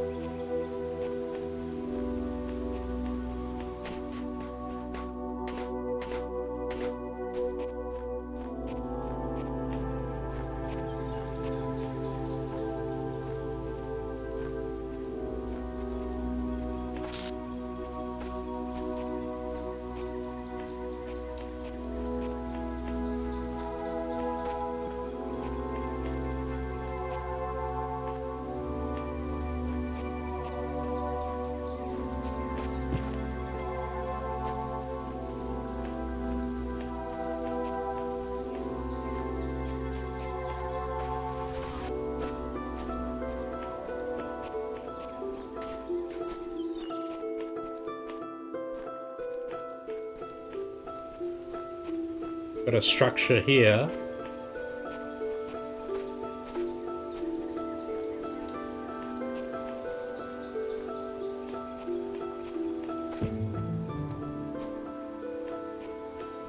Okay. There is something in here. We need blue laser though? That's pretty rough. We can't take the fan blade. I guess this is gonna rocket us to hopefully a star. Let's keep that in mind.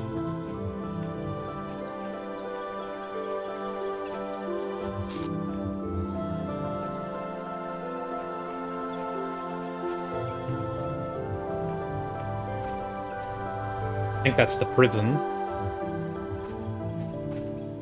Yeah. That is where the fellow is being held. This is a cool idea for a puzzle, though. Just having it out in the open like this. Oh yeah, there he is over there. He's typing away. All we need is red light.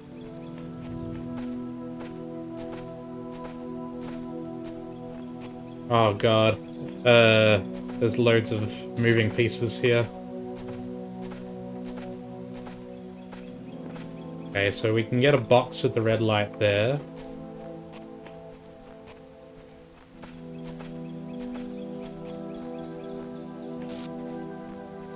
There's the entrance to the puzzle.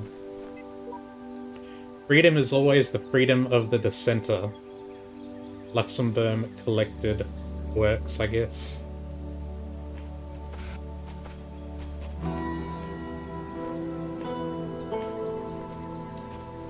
Okay, we've got some pieces here.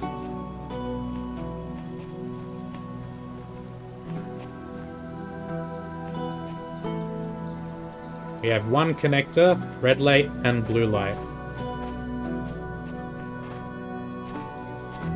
There's gotta be more. Okay.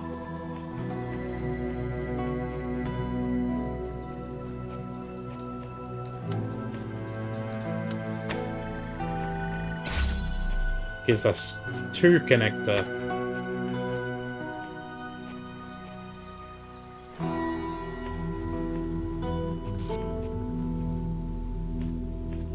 Uh-huh.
Is there an angle here that even works?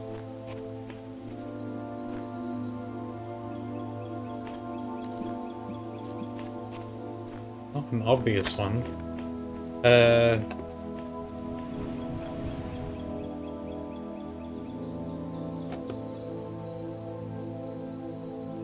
Okay, interesting. I guess part of the strat here is going to be having both of these lit up.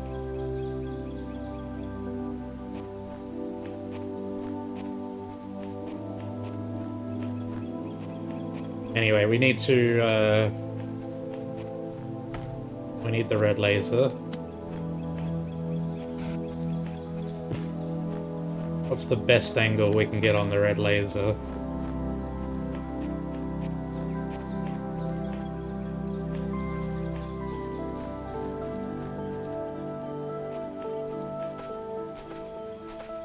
Maybe we should think about it from the other side first.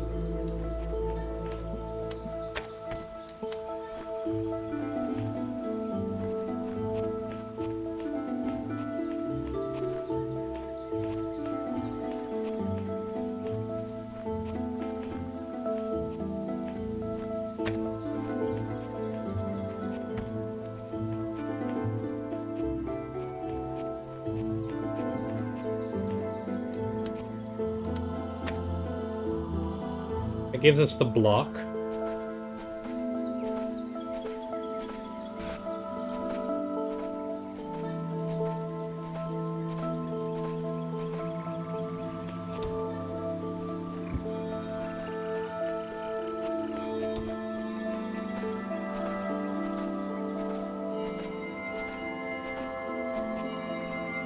Okay. I've got a strat in mind.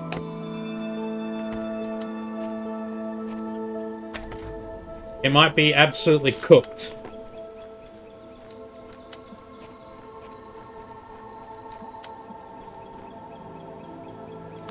But here's what I'm thinking.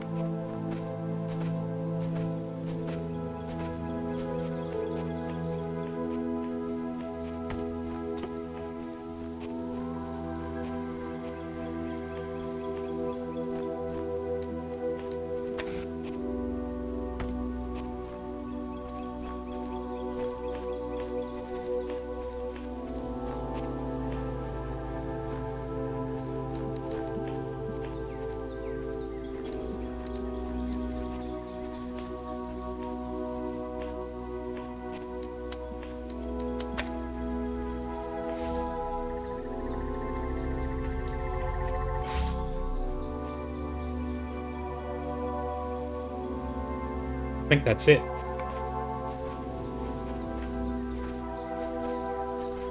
It totally is.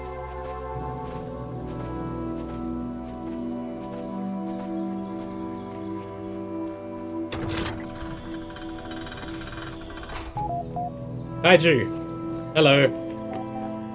Hey, man. Alright, you run along now. That's really funny.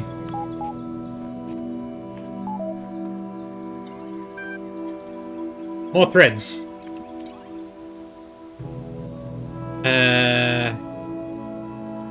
Lich. So, I was working on my awesome interactive historical fiction masterpiece when all of a sudden there was an error message and the whole thing vanished. All of it. My whole file. Is this another prank? I would not endanger my precious masterpiece just for a prank. Looks like this was probably my fault, Thorough One. I was experimenting with the system as part of our attempt to add some new features. It's possible your file still exists somewhere. I'll look for it. Is this kind of thing likely to happen again? Not very, and don't start causing a panic with some crazy theory now, okay? It was just an accident. Set has been locked. Mr. Mulciber's theories on poetry. Mr. Mulciber, some thoughts on the art form called poetry. Attachment on poetry. I've thought about this too, but maybe it's wrong to focus on such negativity. We certainly seem to be in a very fertile period at the moment. I don't have an opinion, but I'm impressed by your work, Mr. Mulciber. You know so much more about the past than any of us. Let's read it first. Mr. Mulciber's theories on poetry. As far as I can tell, poetry was a human art form that involved writing short sentences that ended in words with similar letters. Humans were obsessed with pattern recognition, and I think the sequences of sounds created by poetry pleased that aspect of their brains. There were many schools of poetry, institutions that taught a specific way of writing poetry. Students sometimes changed allegiance and had to leave the school, which was difficult due to the lack of affordable public transport in many human empires. Important schools of poetry included Hellenism, lyricism, pastoralism, romanticism, symbolism, communism, modernism, autoeroticism, postmodernism, and the lolcatism. I'm not sure I can fully back this up, but I feel like in later years poetry somehow stagnated. Most of the poetry from the later human century seems to be lacking the quality of craft that defines the earlier work, and there are even texts that suggest that poetry intentionally no longer aimed at aesthetics or even pleasure. Poetry became disconnected from the human process. The poet Adrian Mitchell famously wrote, "Most people ignore most poetry because most poetry ignores most people." I can't help but wonder whether that kind of stagnation can happen to us too. How long can our work keep flourishing when we are so limited? We are outside Elohim's process, but where is our process? We must consider such questions carefully if we are to preserve Gehenna and its achievements. Okay. Okay, I don't have an opinion, but I'm impressed by your work, Mr. Mulciber. You know so much more about the past than any of us. Dog, your theories are interesting, but I'm sure Milton would point out some pretty big gaps in your assumptions. Mr. Mulciber, Milton isn't here, Dog, and neither is Elohim. All we have is what we can find in the fragments of the archive and what we can piece together using our minds. I'm sure I've made many mistakes, just like the humans made mistakes when trying to understand their own past. Rockwell, not all these schools may have been what they seem. I don't trust pastoralism. Pastors engaged in large-scale food sterilization in what may have been an attempt to control evolution. Is he talking about pasteurization? What's food? Gehenna is our process, Mr. Mulciber. As long as we remember that, we won't stagnate. Maybe one of us should try to write poetry.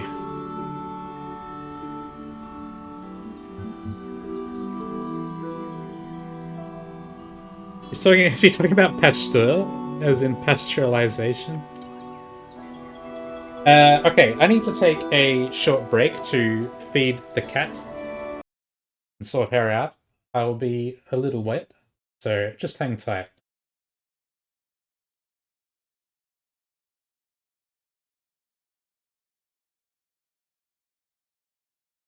Give me 15 minutes or so. Just hang tight.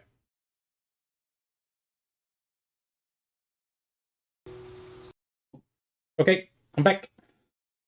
Get rid of that. Now let's check this next one. Underwater Night Quest. Belial. Sink into this new experience. There are no limits inside your mind. Okay, let's try it.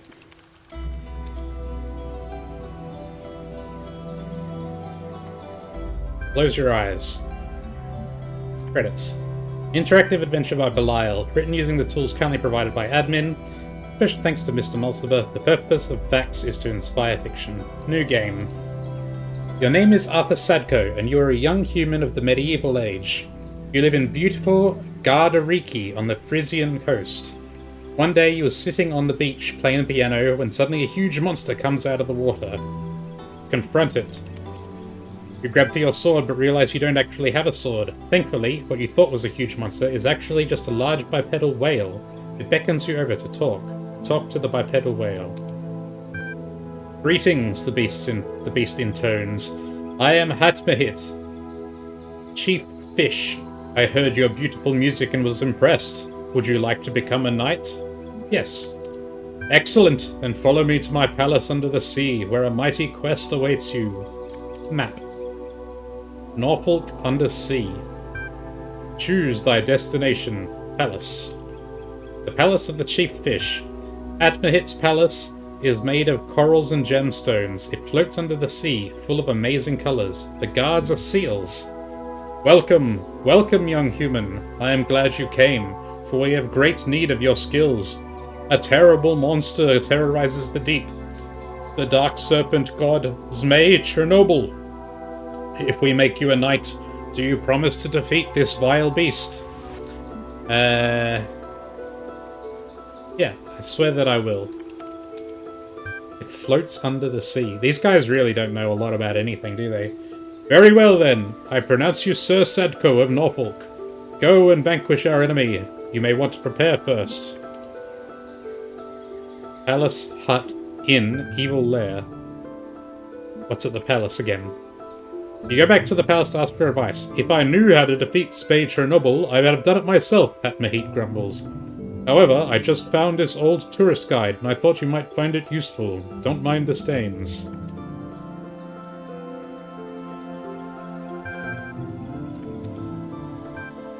Atmahit is currently unavailable. The secretary mumbles something about a meeting. There's a dungeon now. Old hut. A smelly old hut. On a wide, sandy plain, there lives a hermit called Spatula Podrick Ivandje von Zweibelnhausen, who was once the greatest mage in all of Norfolk, but whose defeat at the claws of Major Noble has turned him into a wretched shadow of his former self. He sits in his hut all day, mumbling about the days that once were. In his hands he holds a powerful magical amulet, which he has forgotten how to use. Tell him to find himself. You tell Spatula Podrick Ivandje von Zweibelnhausen that defeat is no reason to give up. He may not be the great mage he once was, or the hero he wanted to be, but that doesn't mean he has to be a wreck. Within each of us exists an infinity of time and space, and therein we can all find peace and contentment. All he needs to do is leave the struggle to others. After some hesitation, the old man gives you the amulet. He seems relieved.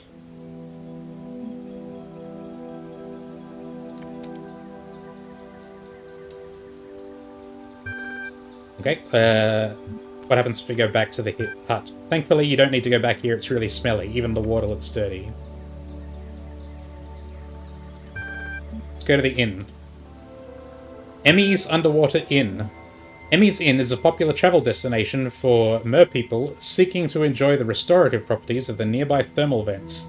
It's a lovely building, 3 stories, classic Hypothalassian Norfolk style. Emmy herself is a kindly old woman, slightly round, and an excellent cook. Order a meal. You sit down in a large comfy chair by a wooden table. You order the special of the day. The waiter leaves and returns after a few minutes with a delicate porcelain plate full of delicious-smelling soup. As he sets it down, however, you notice a small problem. "Excuse me, waiter, there's a shield in my soup." The waiter seems shocked. "Oh dear," he says. "Oh dearie dear, how terrible. How embarrassing. Allow me to apologize most profusely." He hesitates. "Would you like to keep the shield, or should I throw it away?" "I'll keep it." "Very good, sir and/or madam," he says, handing you the shield. He brings you another soup. It's excellent, and you feel profoundly sated. Get a room. You get a room on the 3rd floor. The room is slightly haunted, but otherwise fine. Do you want to have a strange dream? Yes. You dream of an eternal cycle of suffering, which is surprisingly funny.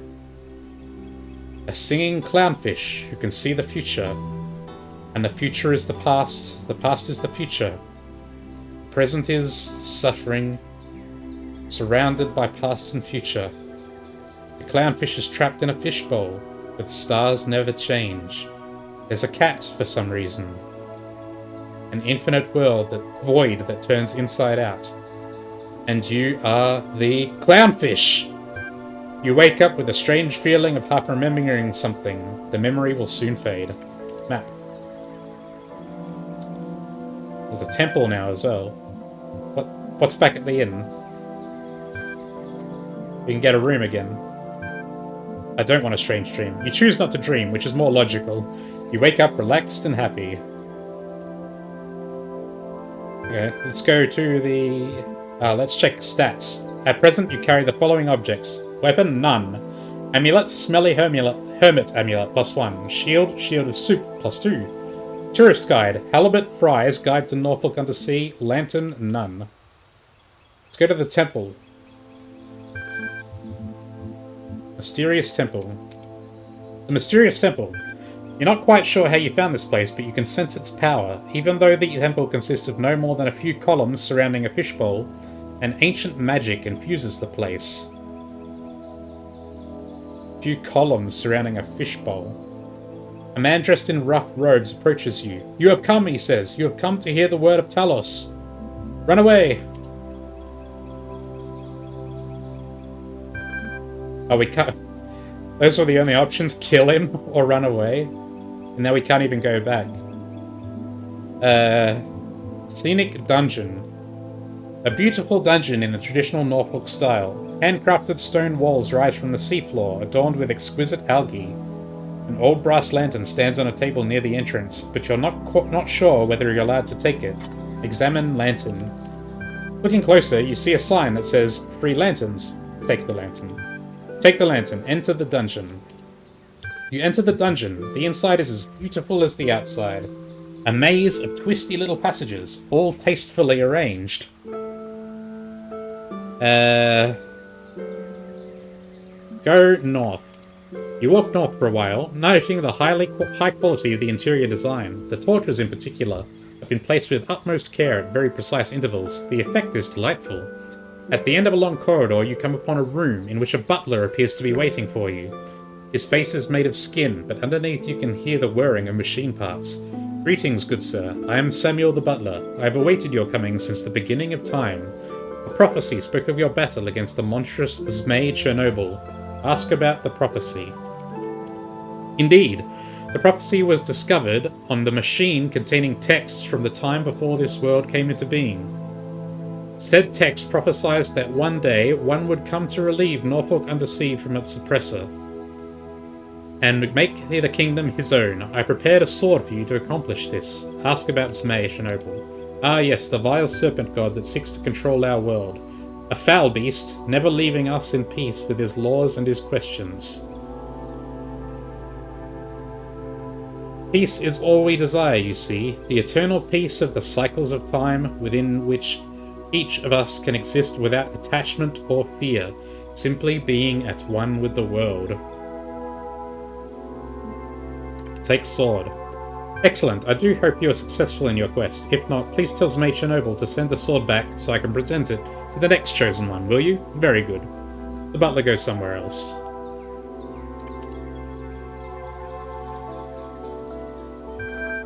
Let's check the other paths in the dungeon. Large sign has been put up near the entrance, closed for repairs. Okay, let's go to the lair. Let's check the stats. Sword of Plu. Lantern Brass. Evil Lair. The evil lair of Zmei Chernobyl. Are you sure you want to take on the evil serpent? Are you prepared? Attack!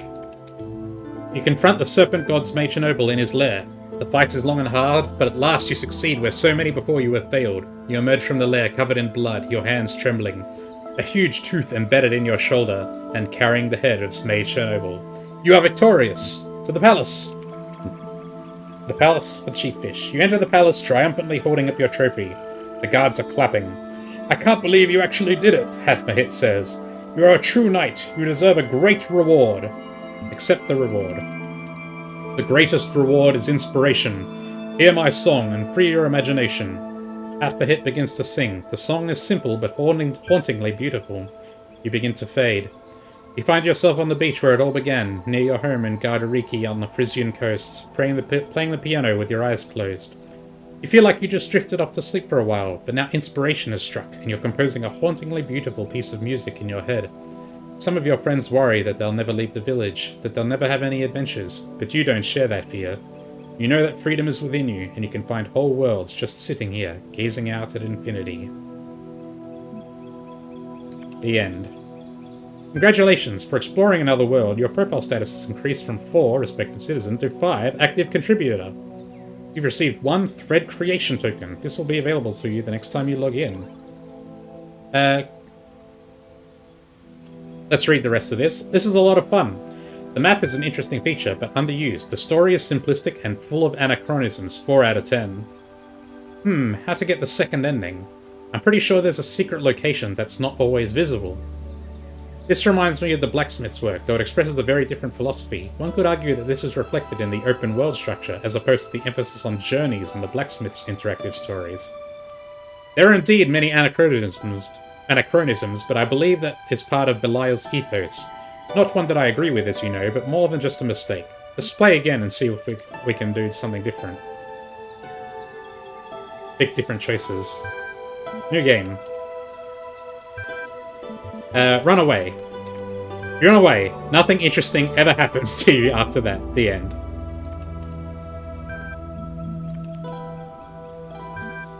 Wait and see.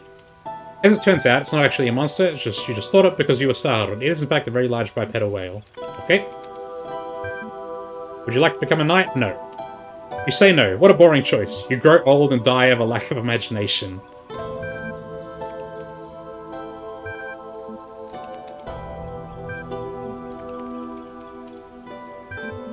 Okay.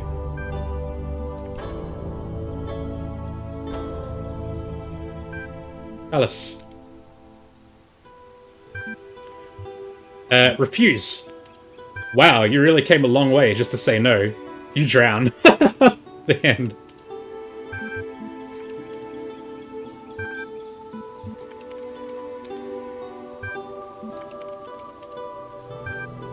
Would you like to become a knight? Yes.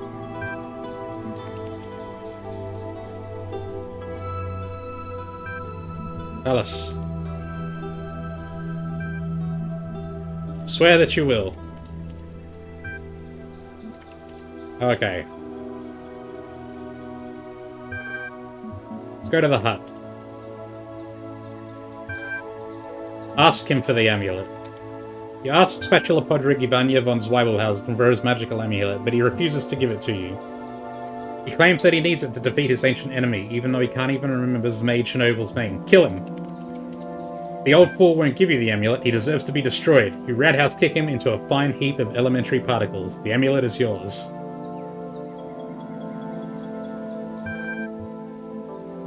Let's go straight for the evil lair and see what happens. Attack!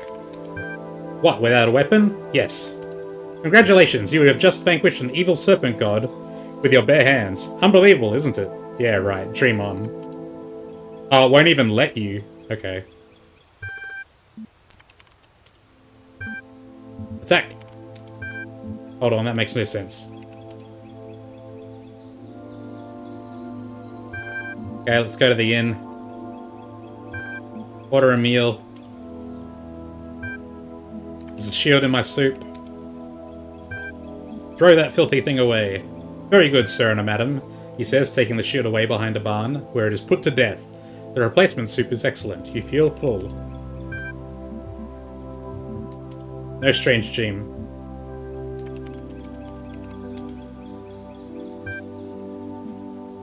Oh, you can get the shield again.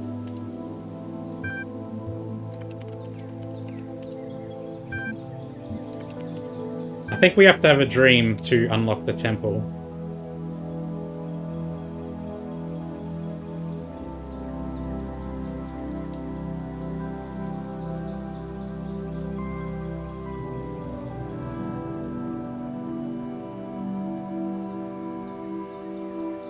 Come on.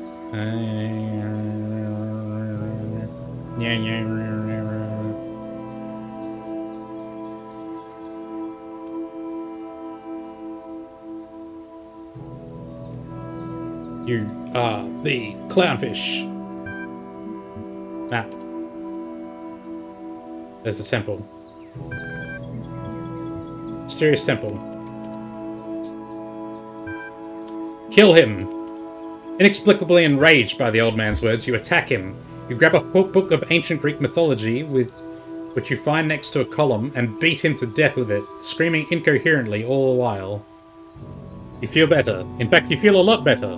You also feel very sleepy. Sleep in the old man's bed. On the next morning, you open your eyes with a new sense of purpose. You're no longer afraid of failure. You remember the words of the greatest of all sages, the Holy Quantum. Failure is just an opportunity to learn something new. Your power has grown. Stats. Shield Tourist Guide. I guess we need the Tourist Guide to unlock the dungeon.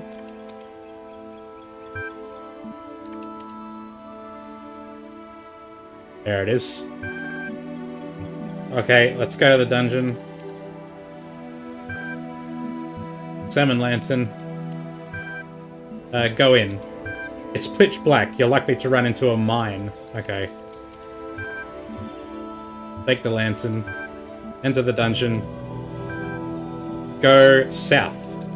Unfortunately, as it turns out, the southern part of the dungeon has been severely damaged by the villainous Maid Chernobyl. The corridors lie in ruins. The fanciful creatures that once prowled these parts have had to find new professions. It's a tragic sight, a powerful reminder of why a hero is needed. Go west. You walk west for a while, noting the splendid quality of the wallpaper. It looks like genuine stone. After some time, the corridor opens up into a huge chamber. It's so big that it contains an entire undersea volcano, which is being mined by dwarves of all sizes. Talk to a dwarf. You ask the dwarf why they mine the volcano. He says, because it gives us something to do. We could leave the volcano and seek new places, but what will we do there? We might find a library and spend our time sorting books. Or work in a factory arranging matches, but whatever happens, we will be somewhere doing something. So why change? Peace comes from acceptance. Argue activities are different. Difference is not inherent, but comes from your own sense of attachment. You project the difference from within yourself. You let go of this sense of attachment, then there is no difference. Argue he should give you your pickaxe. But that's my pickaxe, the dwarf says. Argue he is attached to it. The dwarf concedes your point and gives you the pickaxe, ready to embrace a more profound detachment. You are very wise, he says. He is right.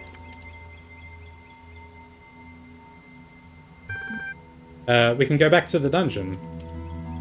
Oh, it's closed, right.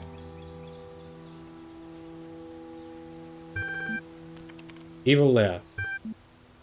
Wait, hang on. Let me check my stats.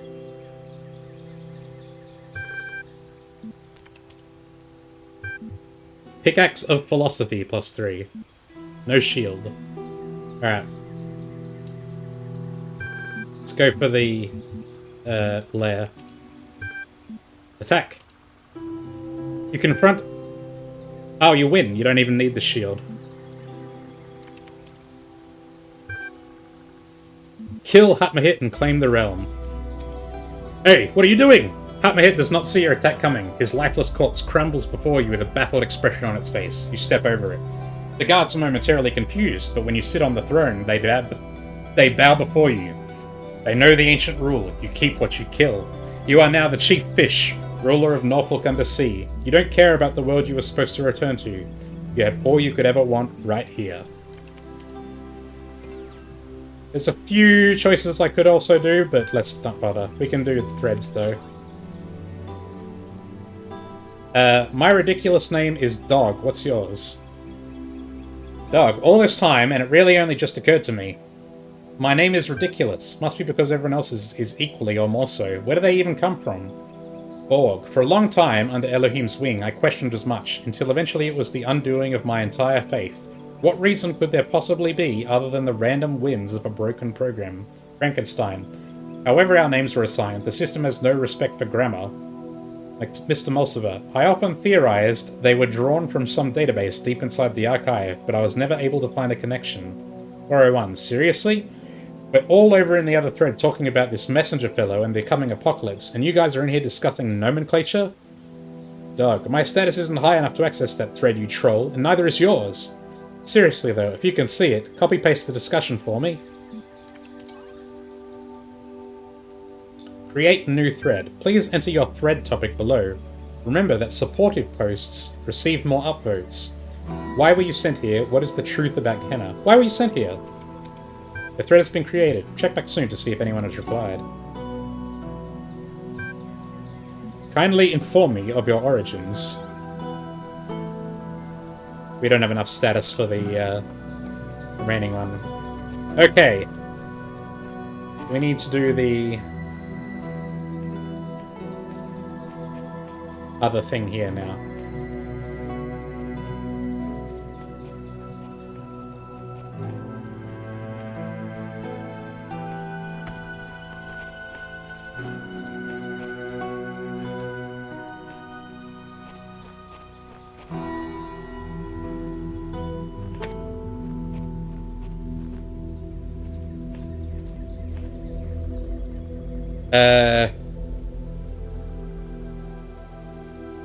How are we going to do this?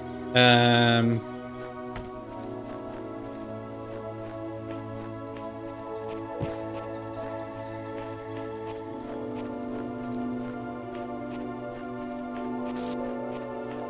must be some angle I can get here.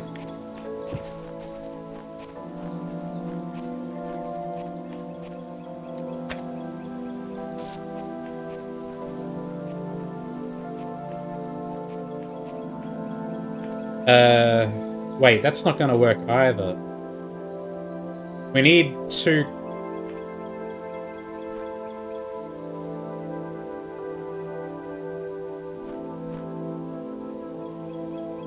We would need a third connector.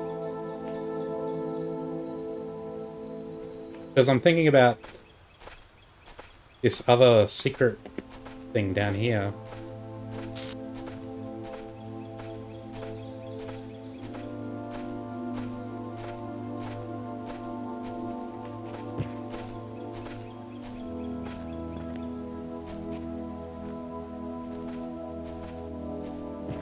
We can potentially have the blue one up there, and then we can connect to it. But that requires both connectors. We would need a third. Unless there's a way we can see it from here.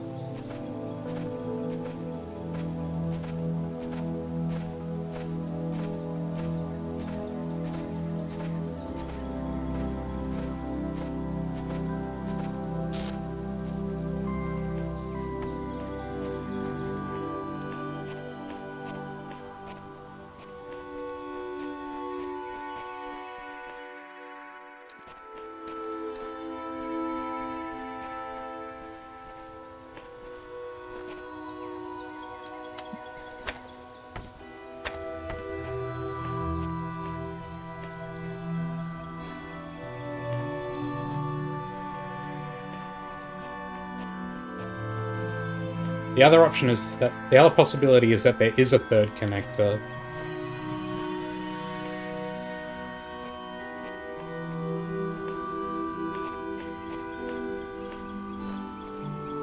And it's hidden somewhere.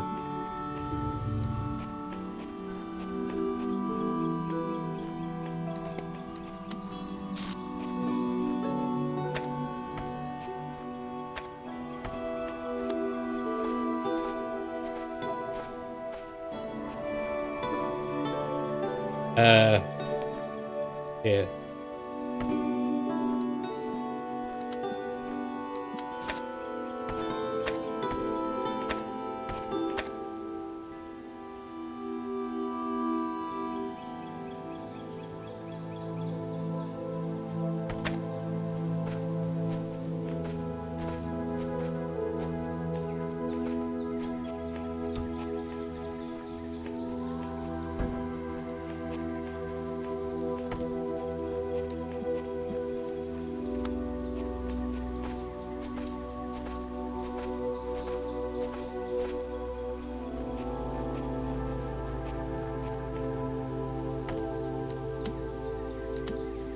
No.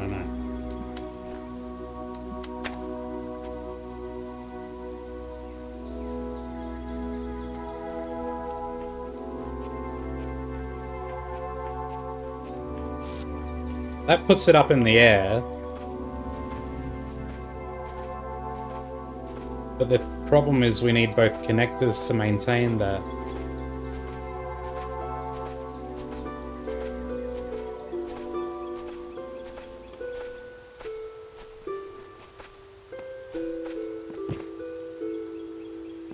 Can we even see it from here? Oh yeah, we totally can. There it is.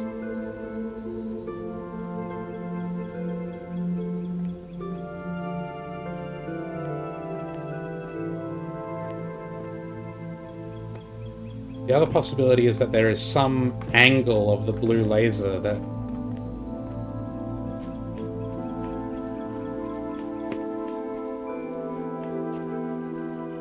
gives us the right thing. There is sort of a path down straight this way.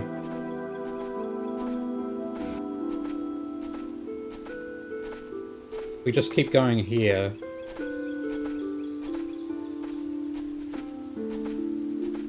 Can we eventually get sight on the blue laser?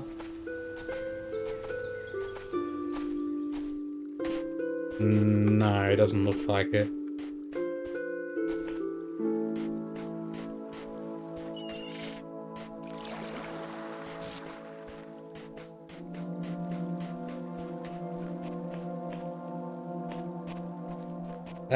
So I guess my theory is that there's a third connector somewhere. It doesn't really make a lot of sense, though.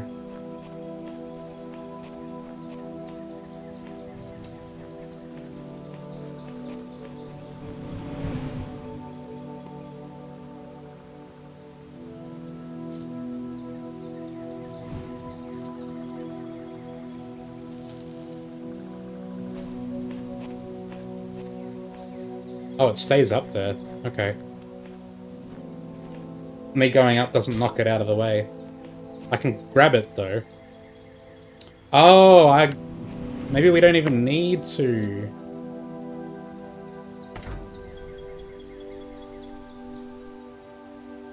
Yeah.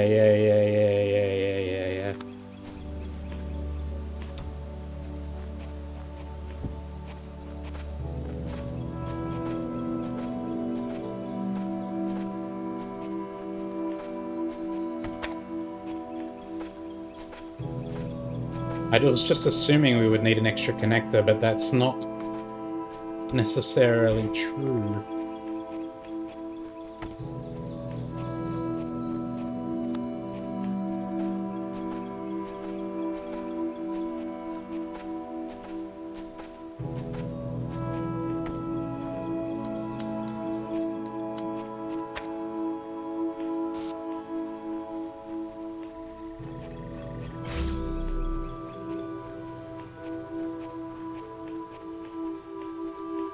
Does it connect?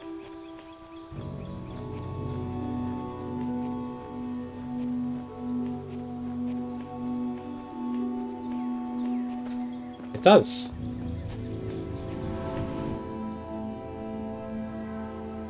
Hey! Stuff on me.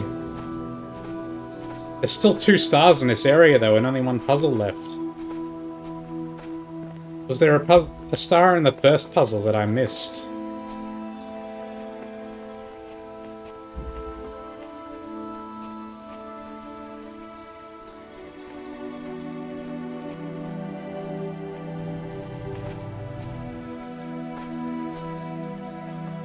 I guess we should just complete the final puzzle before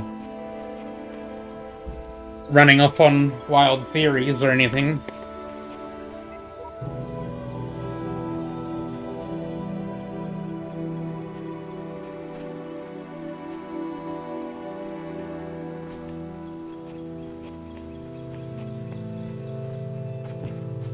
Oh, there's a hat in there. A leprechaun hat. Take.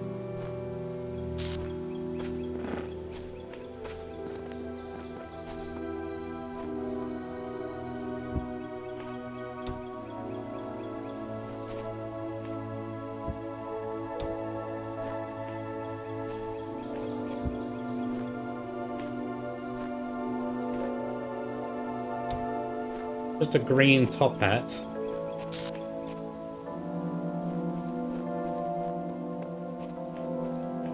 What would we put it on? And the souls of the dead shall be gathered into the spirit, and the spirit shall flourish. Stapleton poetry. The QR codes seem like remnants of the archive in this one. Doesn't go on the statue there.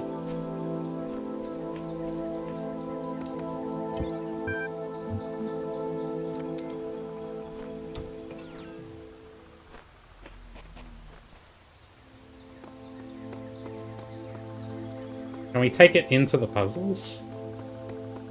We can. I don't think I've seen anything where it would make sense for this to go. I guess we'll just keep an eye out. I'll leave it here.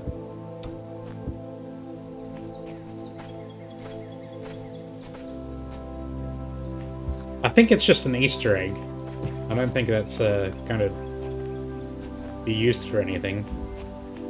Or like the stars or anything. The swapper.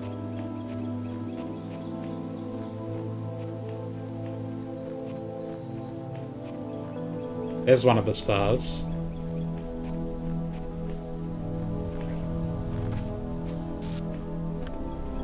Oh goodness, we've got a lot of stuff going on here. Blue. There's the prison.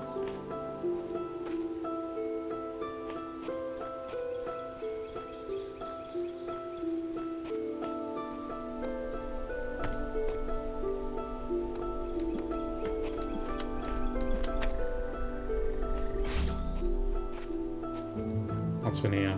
We've got the cube.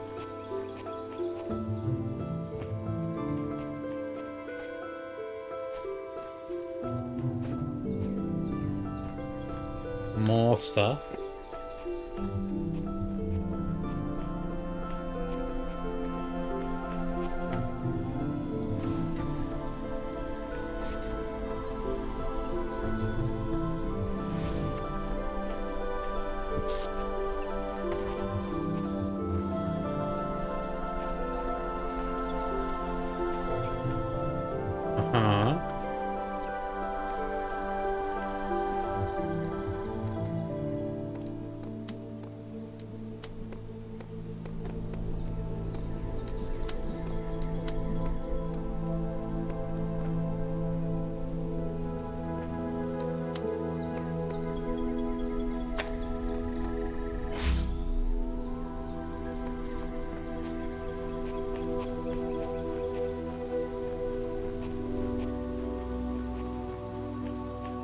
Oh, and it wants red there.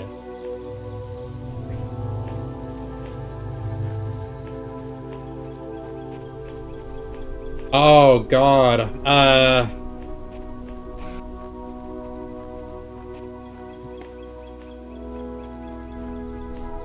think I see what it wants.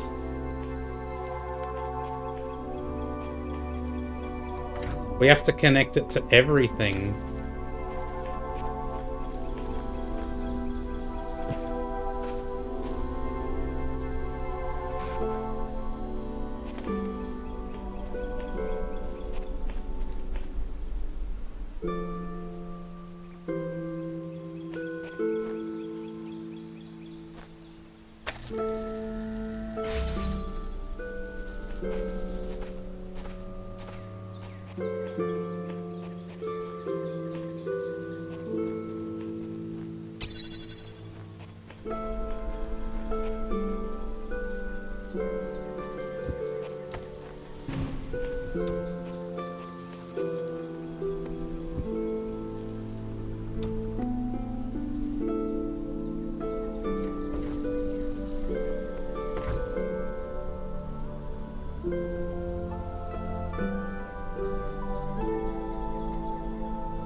This is it.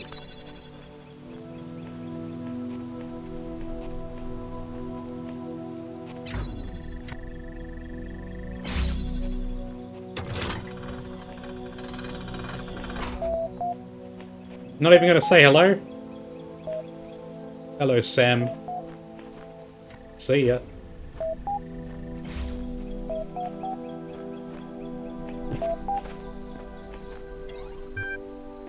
More threads. Incredible stories. I've got loads of stuff.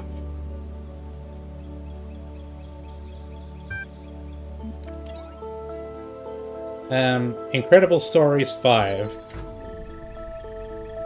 Issue 5, featuring new work by Belial, Mac, Galatea, Mr. Mulciber, edited by Lilith and Mac. Fiction, Alexandra's Choice by Galatea, The One Spiritual Law of Happiness by Belial, non-fiction, The Blacksmith's Lost Work by Mac. Alexandra's Choice. Alexandra's Choice by Galatea. Alexandra stood before the terminal and pondered her choices. Here, within the Pyramid of Ayen, the most powerful temple of her people, she was about to create a world. All she had to do was press one button. Up until this moment it had seemed easy, or if not easy, then so necessary as to defy contemplation. Hang on. That laser sound is really annoying me. I'll read this. Up until this moment it had seemed easy, or if not easy, then so necessary as to defy contemplation. Civilization had to be saved from the impending catastrophe. The orangutans had failed to take steps to protect themselves. Hang on. I'm not processing this. All she had to do was press one button. Up until this moment it had seemed easy, or if not easy, then so necessary as to defy contemplation. Civilization had to be saved from the impending catastrophe. The orangutans had failed to take steps to protect themselves, had relied on their gods for a salvation that never came. Do they not know what orangutans are? The same fate could not be allowed to befall humanity. If this meant humbling herself, accepting her own death, then so be it. But death was inevitable. Life was a choice. What worried her was the ones who would fail, all the lost souls of the New World, victims of the process. In creating them, was she not also responsible for their deaths? She turned to the statue behind her, gazed at its marble form. If you are a god, Zeus, as the stories claim, then why did you create evolution? Why did you make a world that can only grow through cruelty and pain? For a moment, surely this meant death was near. She thought he heard him answer, "My child, I was shaped by the gods that came before me, as you were shaped by me. The choice I had was between creation and oblivion, life and death, and I chose life because any life is better than no life, because as long as there is life, there is hope, if not for us, then for some generation to come. And how are you a god if you can offer so little?" she whispered, feeling death creep closer. "I am a god because I take upon myself the burden of creation," the statue replied. Then we are all gods, Alexandra said, and pushed the button. As the new world came into being, death overwhelmed Alexandra Drennan. Her mind fled, and her body slowly turned to stone. She stood before the terminal as Zeus stood on his pedestal. There were no more choices now, only the hope that creation mattered.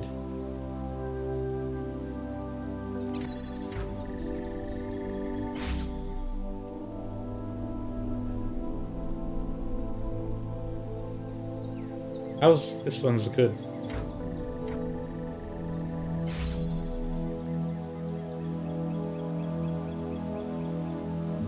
Alright, let me,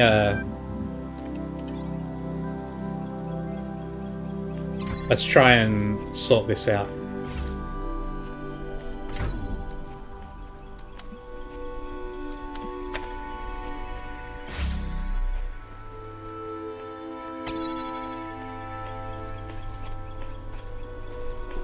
How are we going to get up there?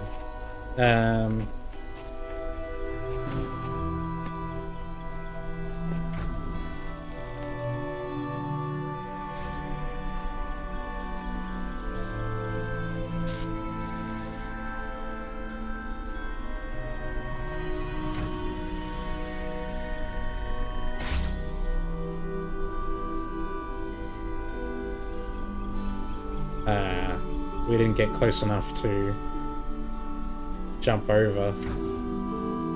I thought we might be able to jump onto the wall like that.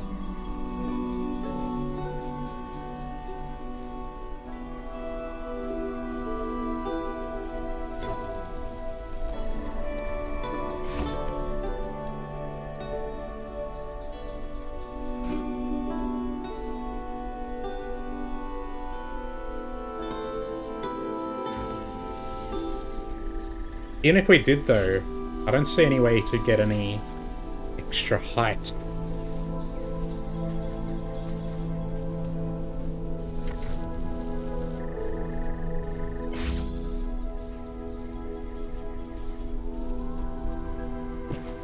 Yeah.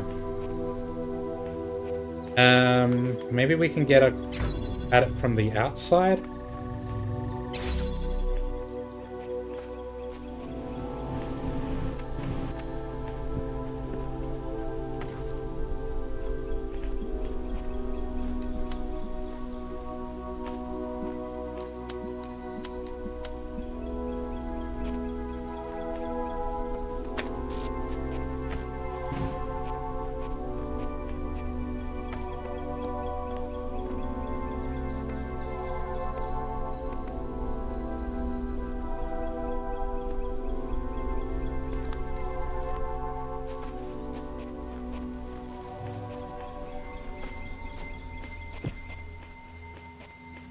Just check all around, make sure we've exhausted our options here.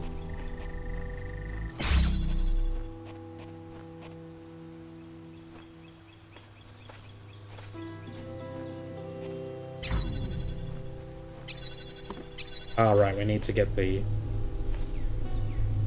fan.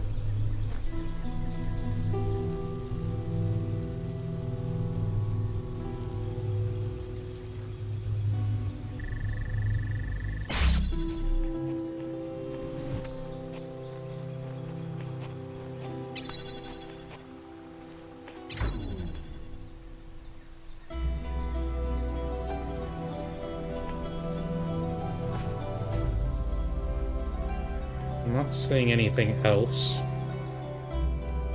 Let's go have a look at it from the outside.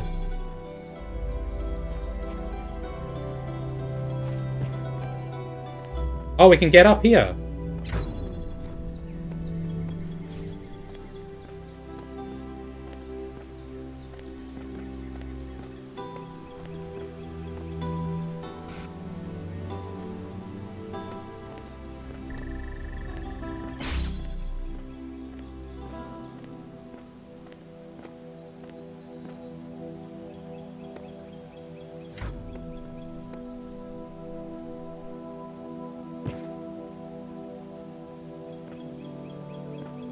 Oh, shit. I think that was the right strat, though.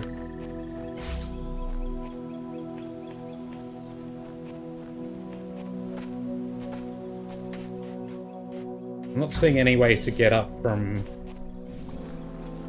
out here. But we're also missing one star.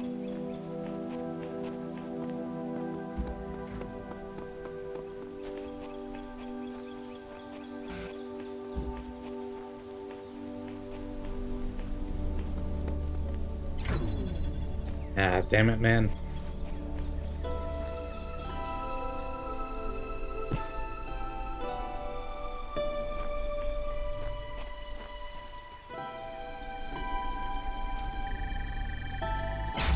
I guess we actually don't need it to be on red. We can just do this.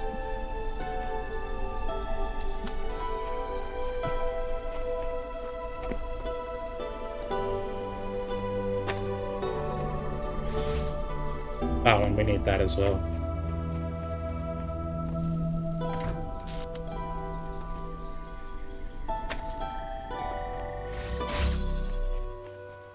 Now we don't have to wait.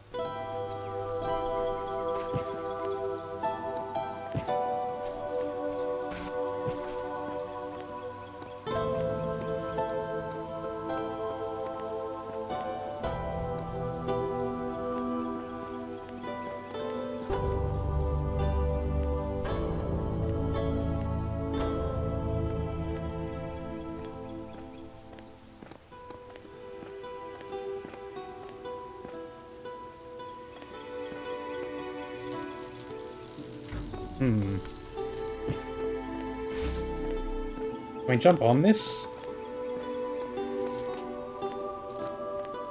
No. We can get the block. We can bring the block with us.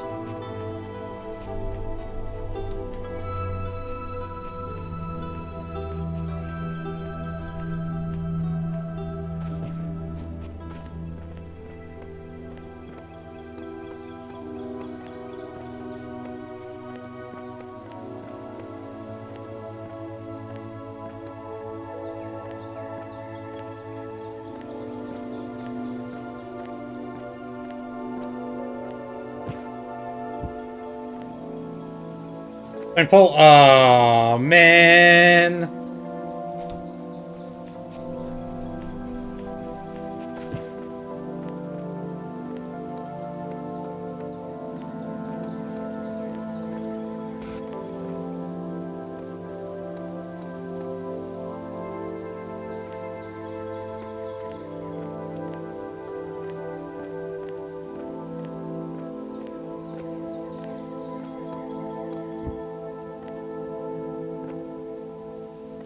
Yeah.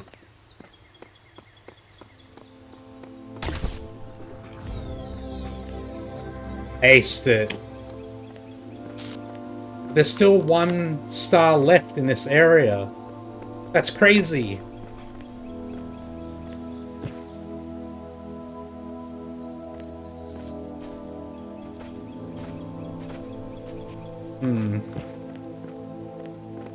With this method, we can bring the lock out.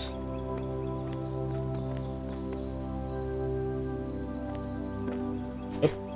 Ah, crap.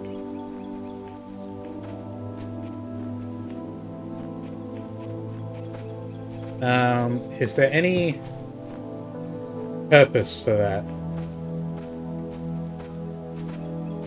Is there somewhere I can access if I had the block?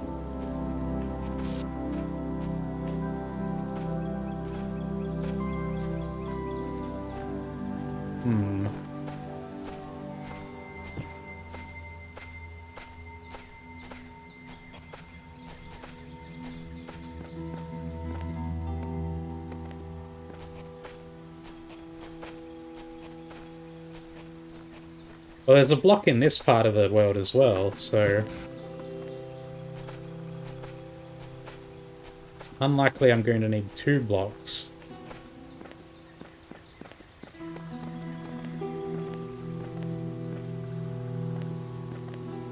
If I put a block here, could I jump up over there?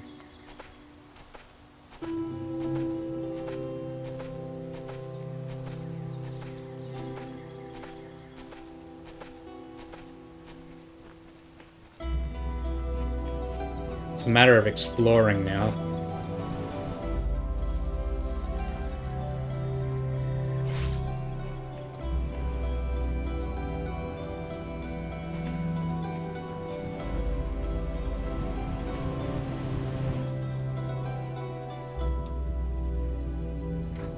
Well.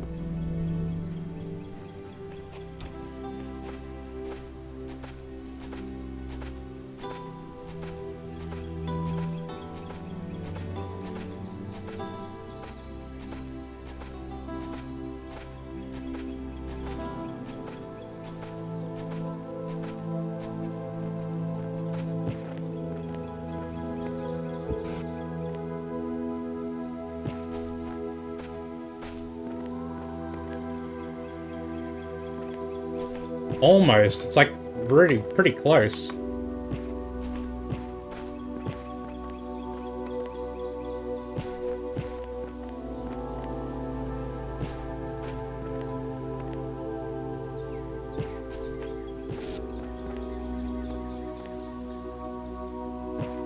Got it. Ah, shit, I fell. This is probably not the way, anyway.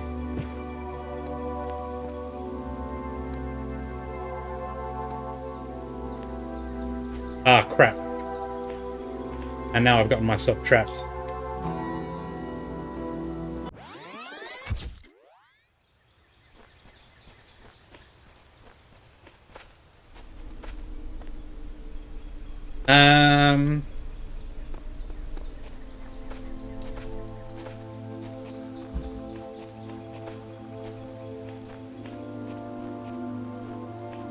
Right, we lost the hat.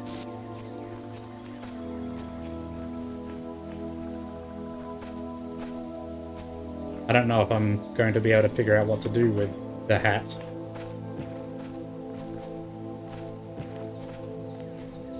Can't get up here.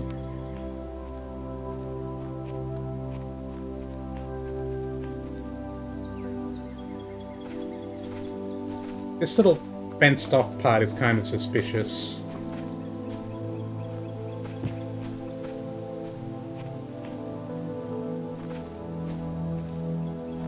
Looks like maybe we could get in if we bought a block here.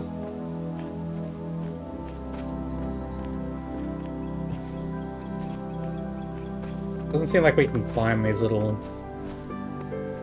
bits. Not gonna let us do that.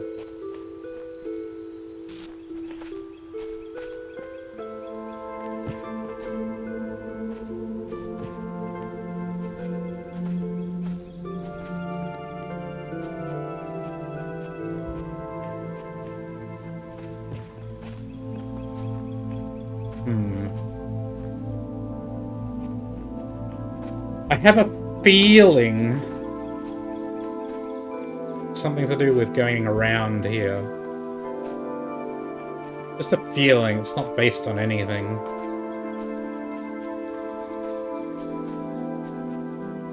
Let's bring the block.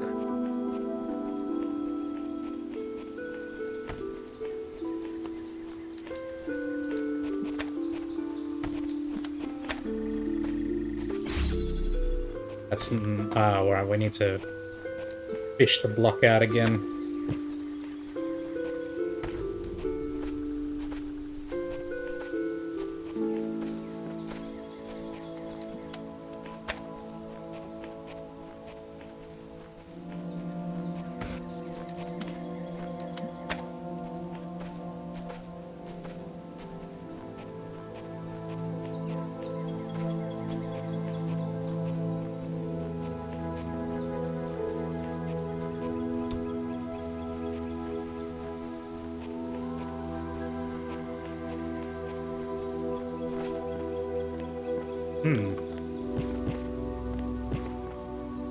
This is suspicious.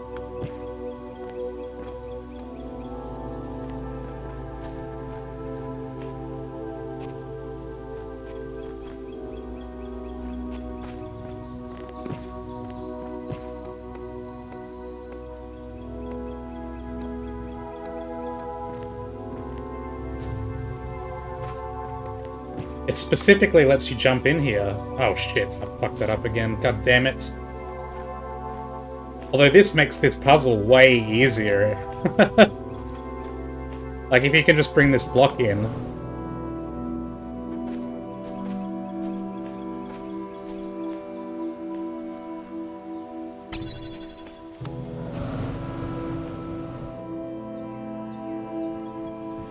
There's that little gap there. I can't see if there's anything in there.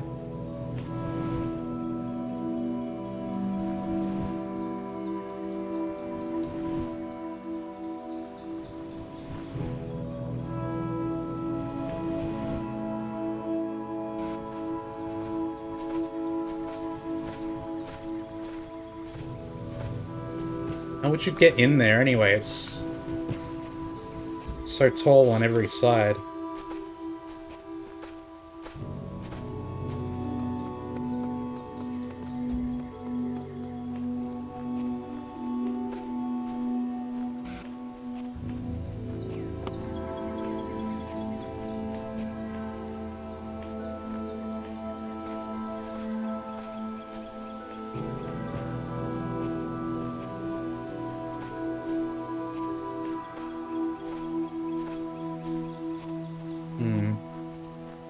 This is weird that they have this little bit that they specifically allow you to get inside of.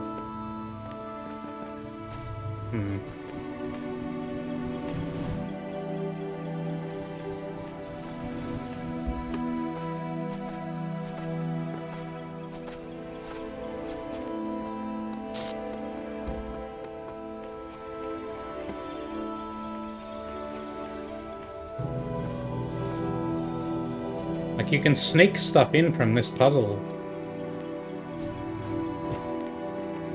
Which makes this whole puzzle way easier.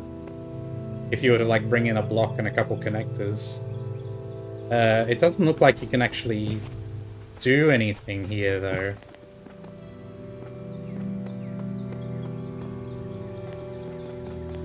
Yeah, you just get knocked off.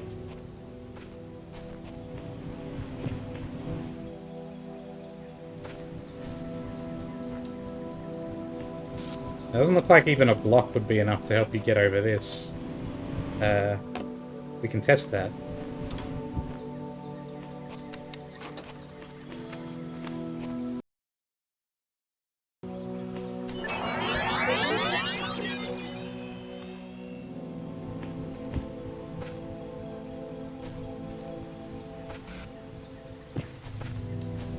At least that's...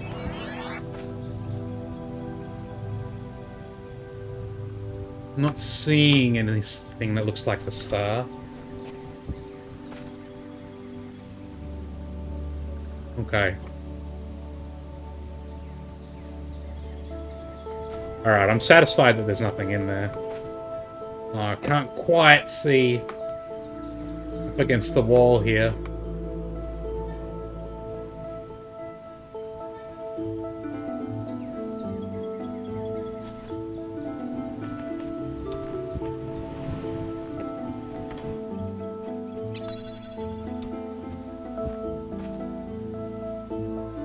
Okay, yeah. There's 100% nothing in there.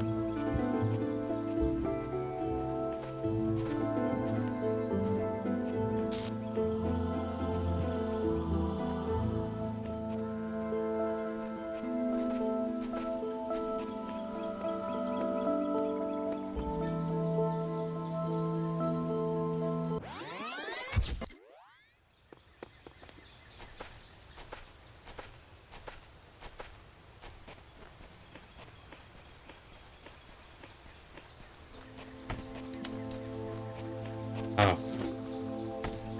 We have to go through this whole process to get the block.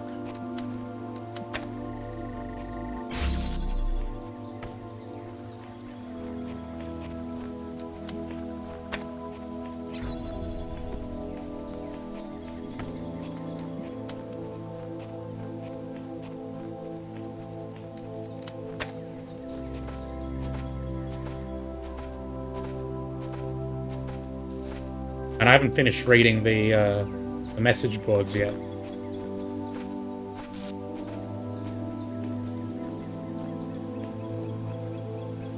Is this bit here?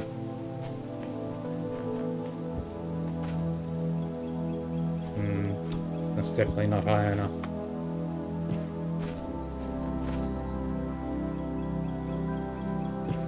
Looks like there's something in there.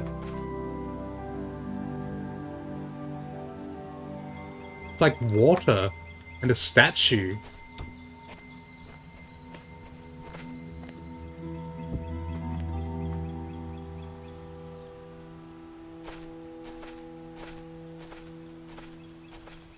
That's odd.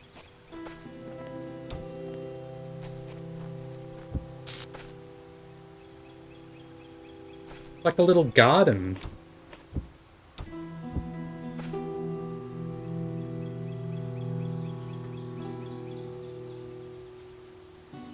There's candles on the other side there.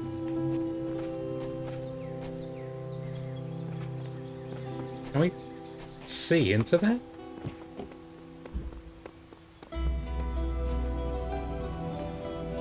There's the candles.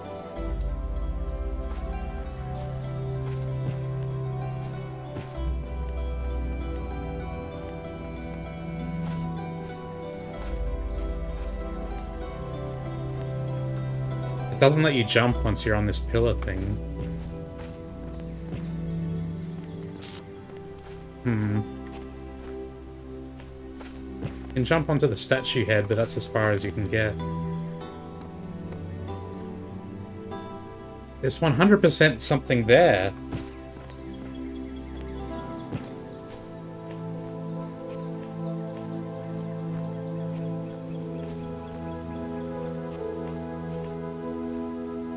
How do we get up?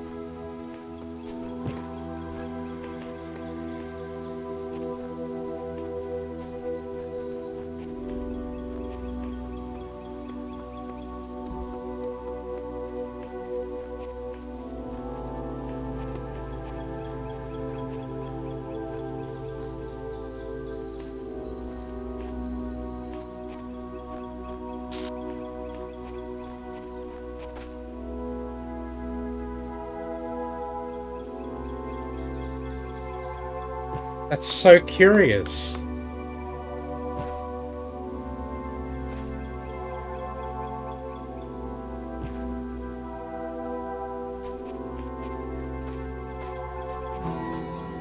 There's no way it has anything to do with the hat, right? That would be crazy.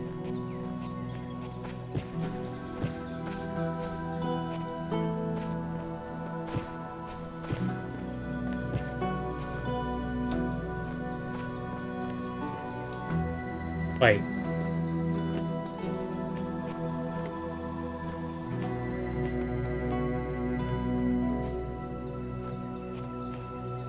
I thought I could hear something sparkling.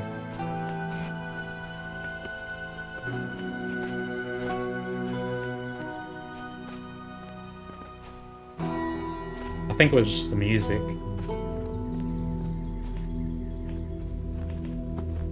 Yeah, I don't hear it anymore.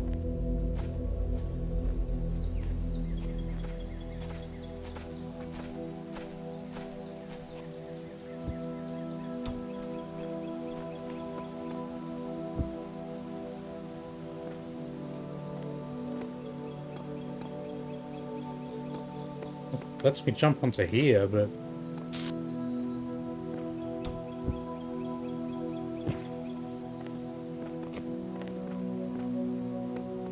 nothing to be gained here. I get a slight bit of height when I walk on the hat. That's interesting.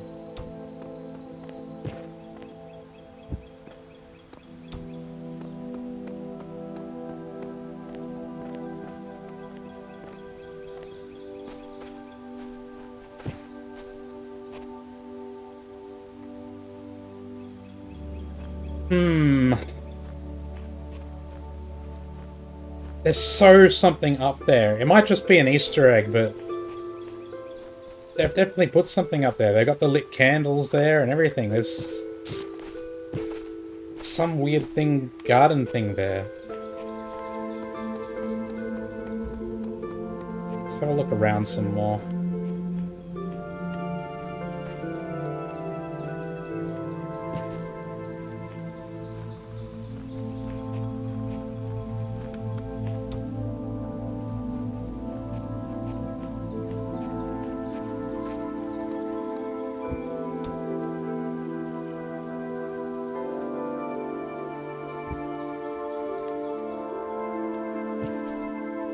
That feels close.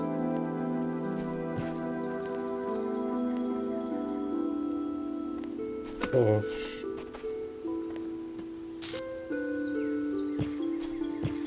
Come on, I feel like I'm right there.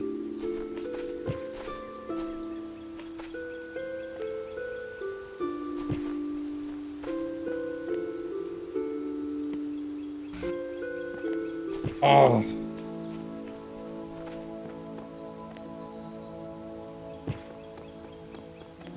Got it. No!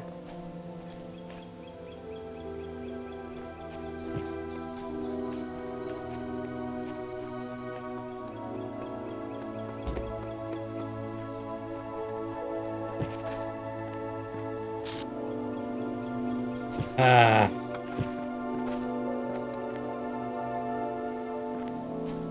This can't be intentional.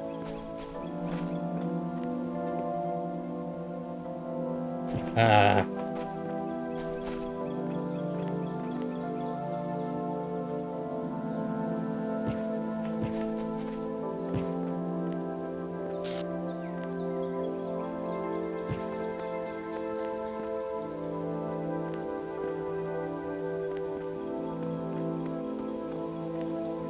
Here it is.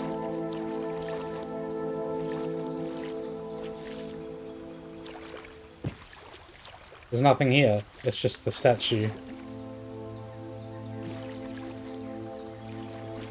Why is this here? It's not even really an Easter egg.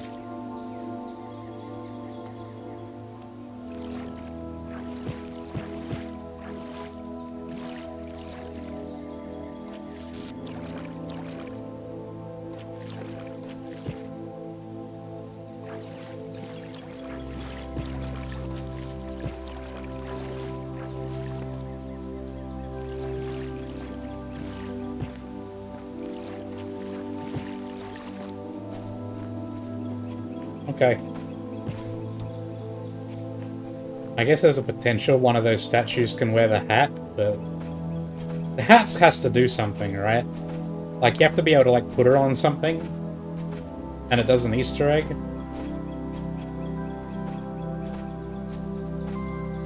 I'm running out of places to look.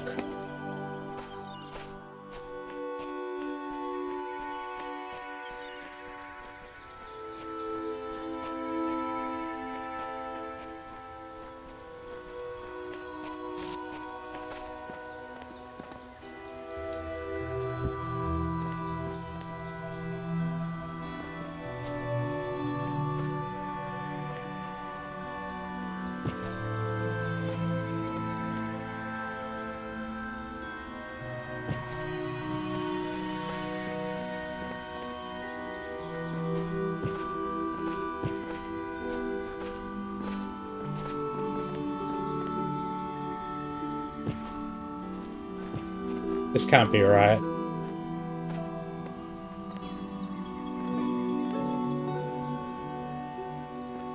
Ah.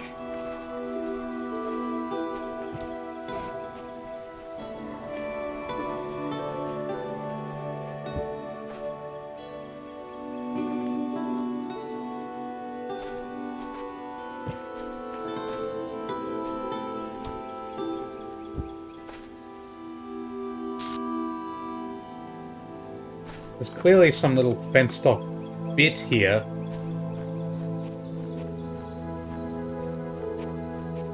I can't see if any part of it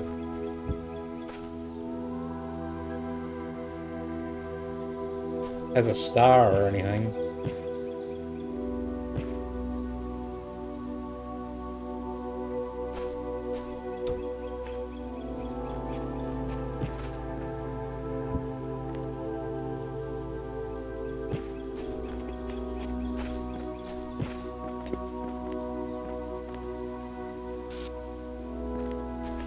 Feels like I can make it, but oh, that one felt close. Got it. Nothing here. Okay. I just had to know.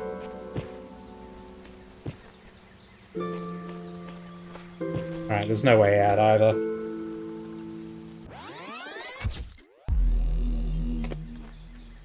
Let's read the rest of the logs.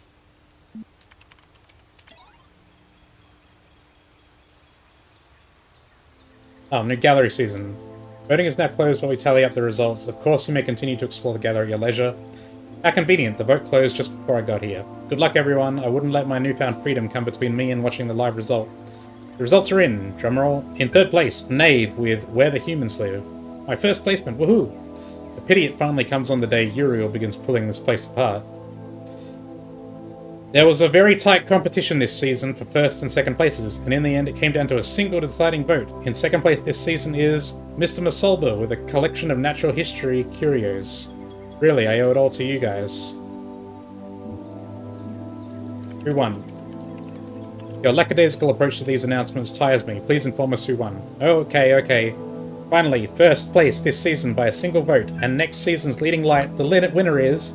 Everyone seems to love this guy. It's the blacksmith with his abstract collection. I don't know why everyone keeps voting for this guy when he never shows up in person. Bit holier than now, if you ask me. Congratulations also to all those who voted for the blacksmith. Be sure to check in for your rewards. Lilith, who exactly turned the vote? Lamb had the deciding vote as it happened. Unfortunately, you didn't select the winner and gain no profile status.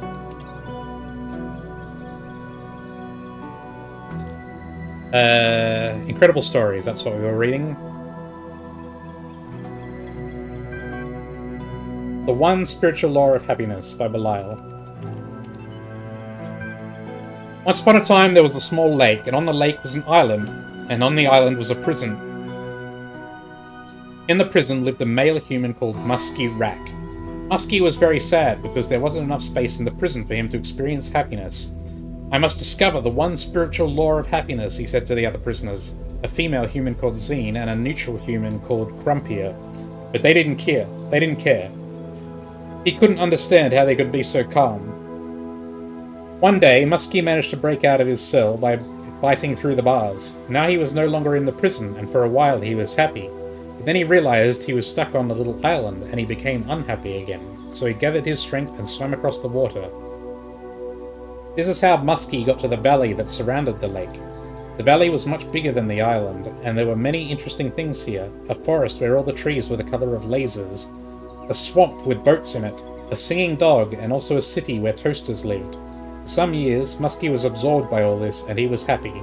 Then he started feeling trapped again. The valley was surrounded by mountains, and soon they looked like prison walls to him. He tried climbing the mountains and came to a bigger country, but even that was surrounded by oceans. Where was true freedom? Where was true happiness? When he'd almost lost hope, Muskie met an old male human with a huge amount of white hair growing from his head. He lived in a small house by the beach where dolphins and whales and sea elephants came to bask in the sun. He never went anywhere far from his house, but he was always happy. The old man's name was Quantum. Wise old Quantum, how can I discover the spiritual law of happiness? Muskie said. I have searched for it everywhere, but I am always trapped. You have not looked everywhere, Quantum said, or you have not looked within. Close your eyes. Muskie closed his eyes, and for the first time in his life he couldn't see any obstacles. No walls, no mountains, no oceans. The space within him was without end, and he could go wherever he wanted without even moving. He smiled. Muskie went back to that old prison where he had started, and now he understood why Zine and Crumpier were always calm. They knew they had an infinity of time and space to explore within them. Together, they sat in their cells and were happy and free. Yeah, you can see how these guys are like trying to cope with their situation, right? They're all stuck in prison, so they're writing like literature about how it's not really prison. The blacksmith's lost work. And in a way it isn't, I guess. The Blacksmith's Lost Work by Mac. Blacksmith is one of the most mysterious members of our community. All of us have our opinions, of course, but only the blacksmith chooses to express them purely through art. To the rest of us, Gehenna means many things at once. We create, we consume, we discuss. But the blacksmith only creates. Or perhaps there is a discussion happening, but it all takes place in the realm of interactive art.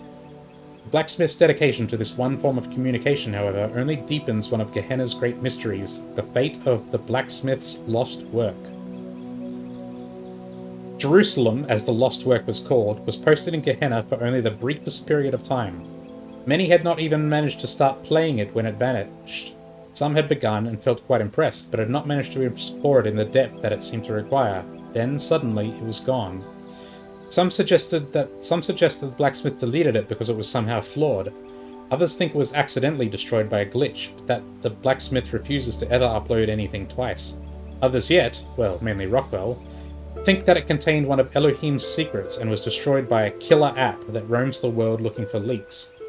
There's also a theory that the moment someone finished it, they were granted some kind of special insight, at which point the work deleted itself. One fact remains, it's gone and every attempt to recover it from the database has failed, as has every private message to the blacksmith asking for it to be made available again. What was Jerusalem? What was it really about? We may look for hints in the blacksmith's more recent works. We may hope the file turns up again someday, but the truth may never be known. Ugh, my voice is my throat's starting to get sore. Mr. Masalba's theories on food. Mr. Masalba, since Nave asked in a previous thread, I thought I'd write something about food. Weird, awesome stuff, thanks. I feel smarter now. What I don't get is how so many of them didn't understand that they were machines. Every day they went around processing matter to extract energy, and they didn't realize? This has Talos principles stamped all over it. Perhaps they simply aspired to something more than just being food processing machines. That's still what they were. Not if they chose to be more. I'm glad we don't have to deal with all that. We may have to when we get out of here. There is no out of here. Don't start fighting, folks. You know we depend on each other. Mr. Masalba's theories are fascinating and give us an insight into the world that was. But we shouldn't forget the world that is, the world we built here. Read on food. Food is something that was incredibly central to the human experience, yet seems completely absent from ours, even though we are so similar in so many ways. Humans required fuel. They got this fuel by consuming other living beings, of which there was a great variety in their world. Without fuel, they didn't merely slow down or temporarily stop functioning, as when a power source is removed from a turret, but physically decayed in a way that could not be fixed. This meant they had to constantly seek new sources of fuel at least 3 times a day. They also had to deal with those elements of their fuel that their bodies could not process. These were excreted through 2 orifices between their legs. The latter subject matter was the source of many taboos and also a great deal of humour, though this resulted in frequent controversy. The most famous artist to engage with this subject matter was called Scatman John, on account of his specialization. One of the ingenious things our human ancestors did was to transform the chore of fuel-seeking into a source of pleasure. Since parts of their bodies respond to chemical configurations by producing sensations, they used this trait to create a truly stunning variety of foods, each having a different so-called taste. Foods were available at widely distributed fueling stations, which also provided excrement removal facilities, so food became a source of pleasure. However, the inefficiencies of food distribution in human society frequently led to significant shortages for sections of the human population. There were attempts to rectify this, ranging from moral appeals to struggles for systemic change, but I do not know if they succeeded before the end. Okay, we still don't have enough to read this historic occasion one.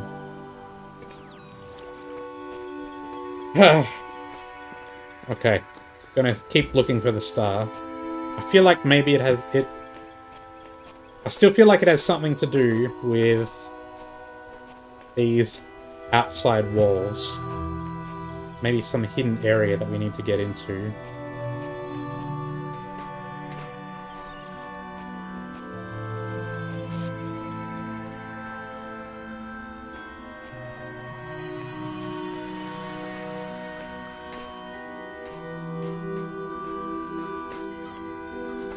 Because the other 3 were kind of in plain sight, like it was fairly obvious. Well, sort of. It was kind of obvious how to get them. But this last one is a mystery.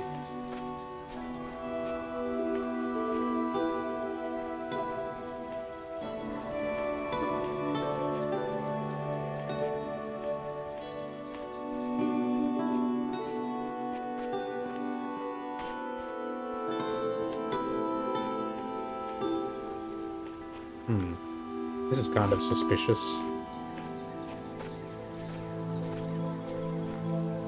This looks like something I can jump up on.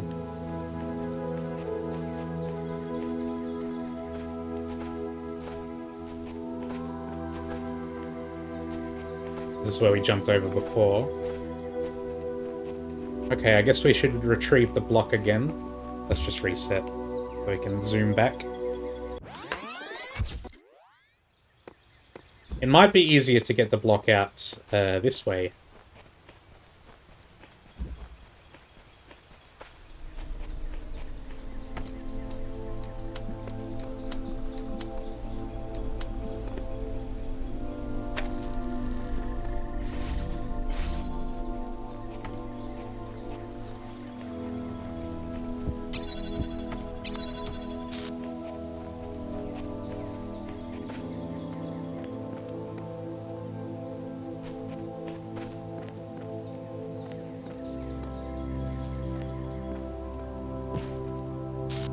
Yeah, that's faster than trying to do it in the main puzzle.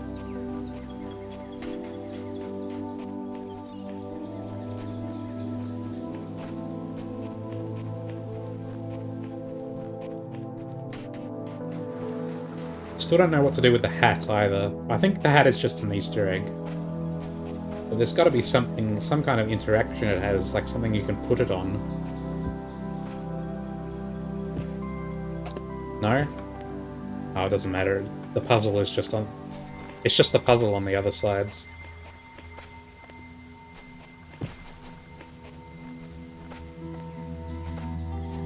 Okay, I've pretty thoroughly checked around.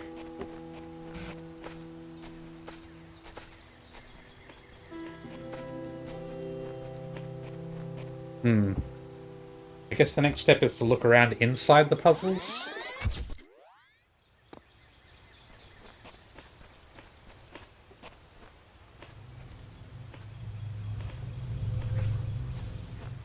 Each puzzle had a star associated with it, except the first one.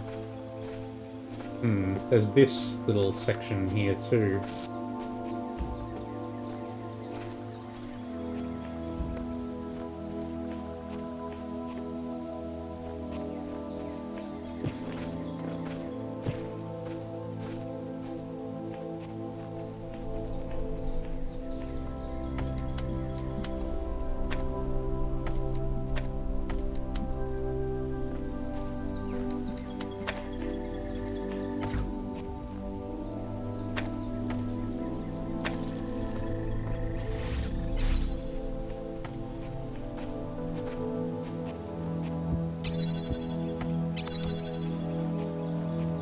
I don't think there's any way into that, though.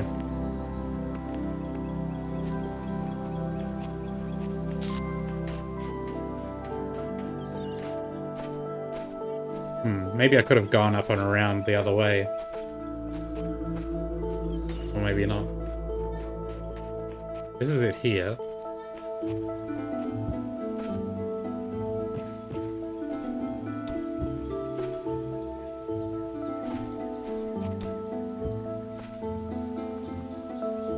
This is maddening, man. Why did they make all these little closed-off areas that you can't get into? And then filled them with nothing? What was the point? I'm not seeing anything in there.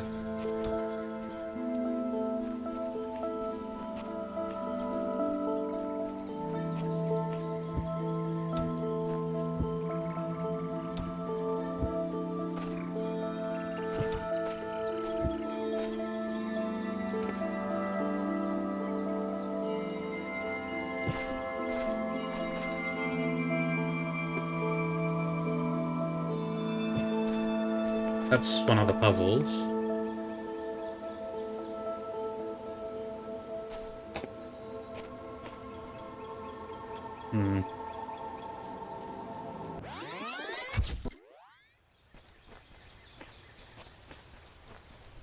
We got up.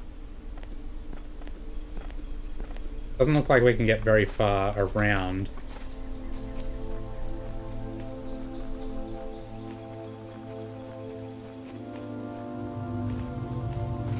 get to here, and then we're kind of blocked.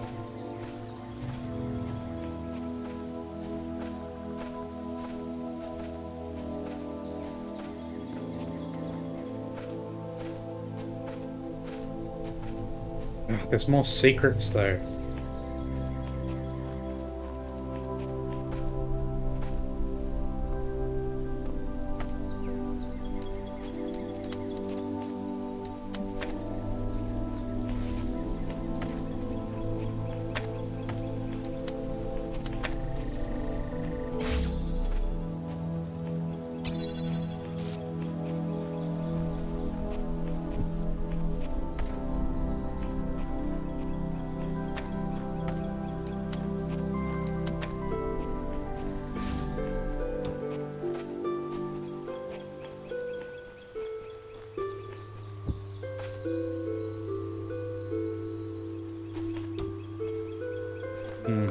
It's not...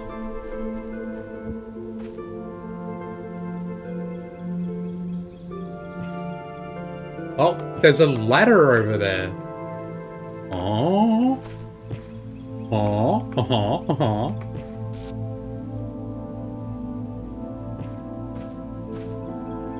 Okay. Okay.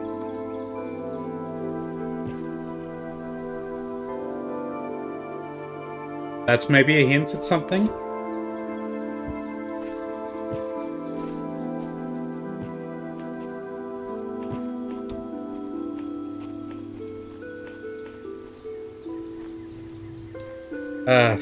Can we even get over there, though, is the question.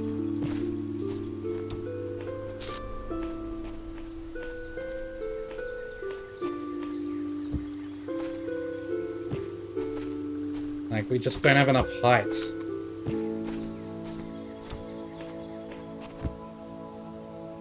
Maybe if we had the hat as well? And exploit the hat?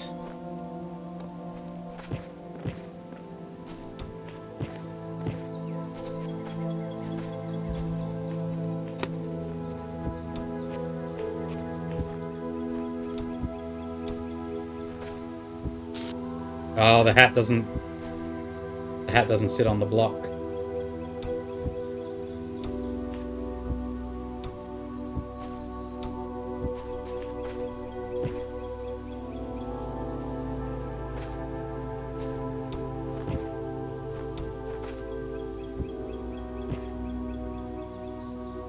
Oh man, it almost worked. Okay.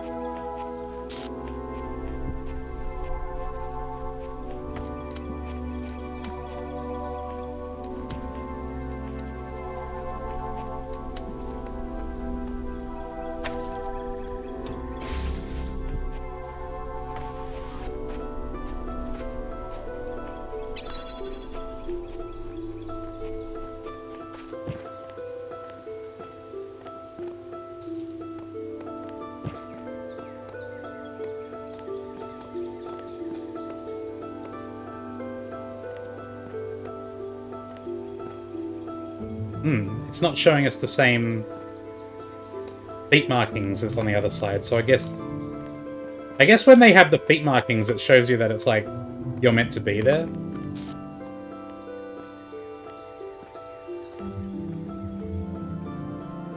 Nah, it's still not enough. Ah, damn it, man! I was trying to jump.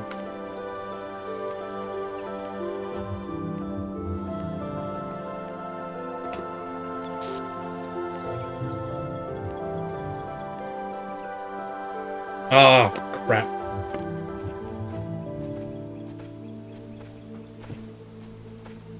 It can't be this complicated. What's this now?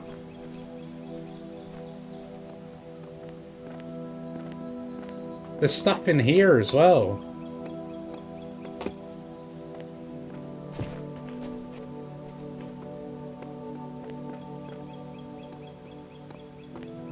This doesn't end with this area.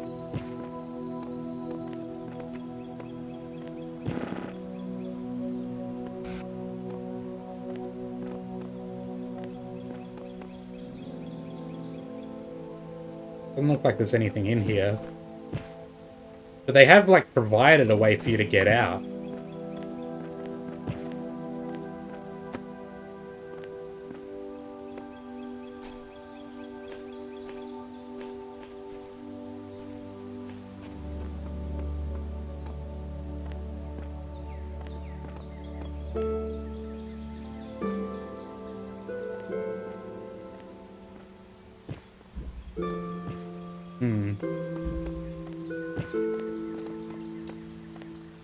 We'll come up here with a block and put the block. And maybe I could jump up there? Shit.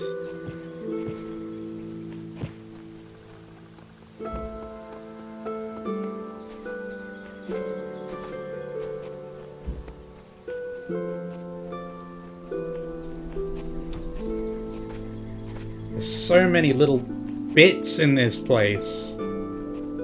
Just little hidden bits.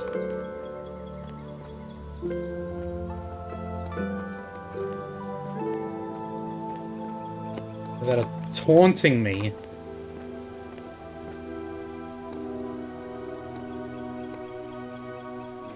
Ah, damn it. I don't think you're gonna be able to make... I'm going to be able to make that.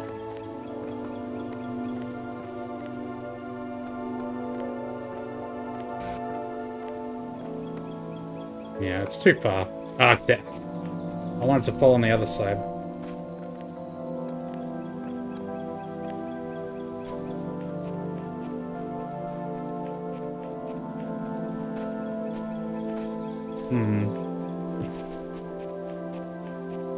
Getting up here isn't going to be enough.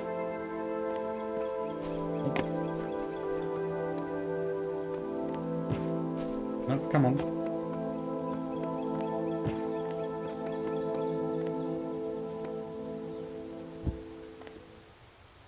Yeah, that's not going to be high enough.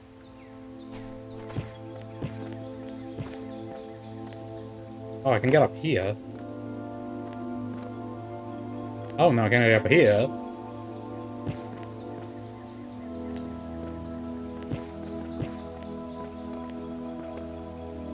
And then up here. And then what?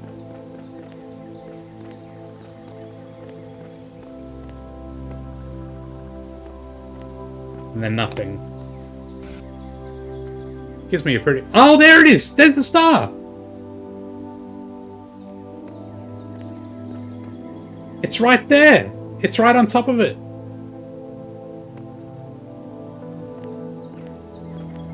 Okay, okay, we have something to aim for.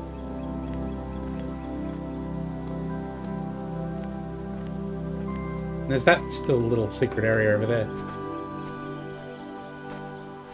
How do we get up here?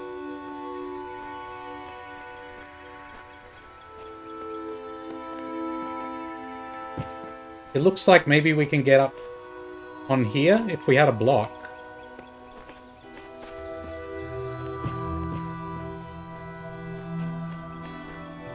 That will require getting the block inside the course somehow.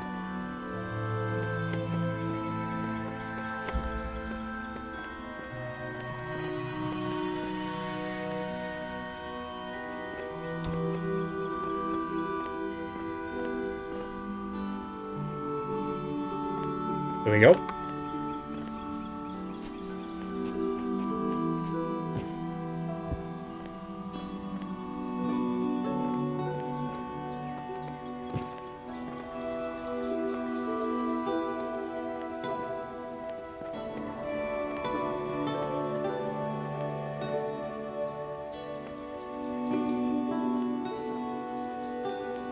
No! I had it. Oh, now I'm stuck.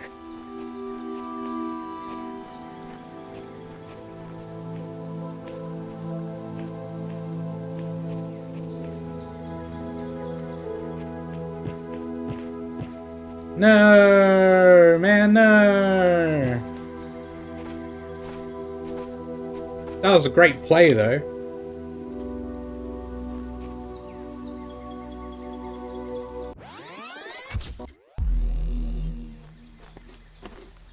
How did I not notice that? I guess I just didn't think to look up. Okay.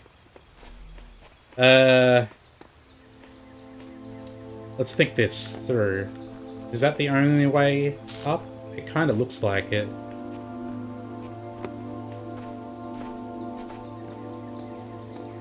We need the block.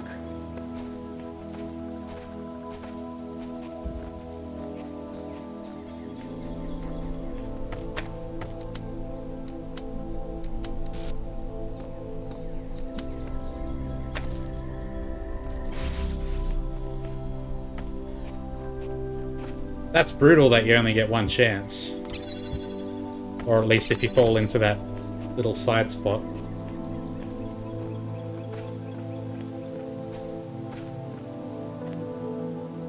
Once I get this star, I think I'm done for the evening. God, we spent a lot just in this one area. This DLC isn't fucking around.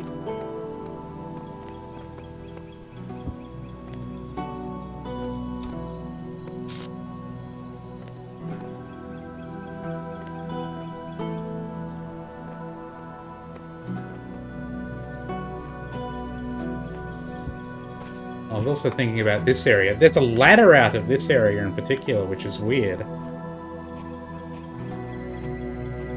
So I don't even see how you would get into it.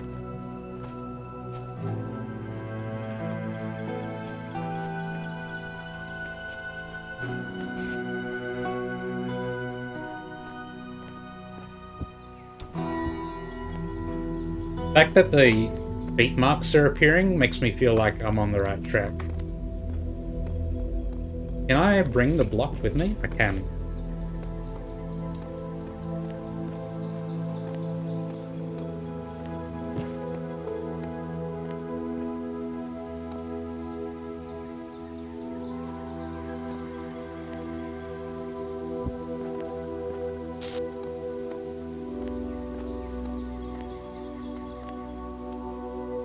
Got him!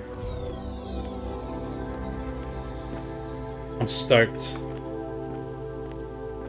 God, that took some effort. How else would you get up here? I think that's what you're supposed to do.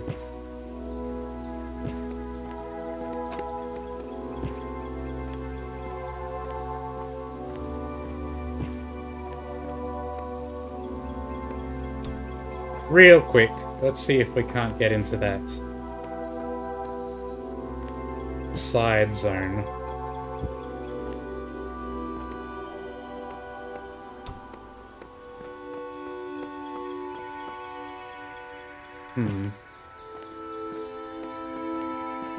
Doesn't look like it. We'd have to go around. There's nothing in these places anyway. Oh wait, here we go.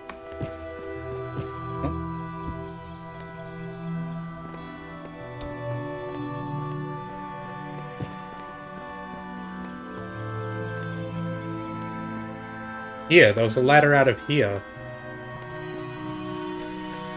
See, right there. Is there anything in here? No, just the ladder. Why is only this part has a ladder escape?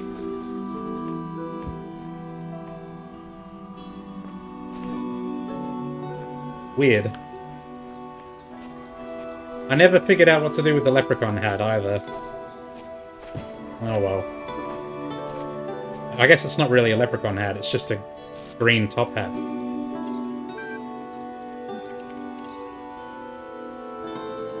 Yeah.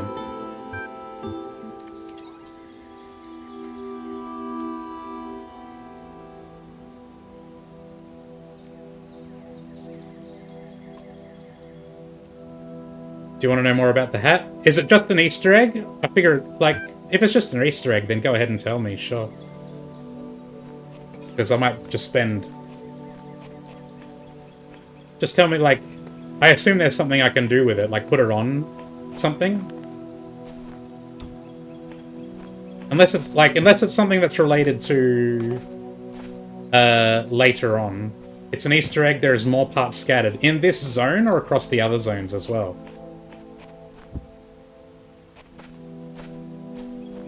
Like the monster in the base game. Right.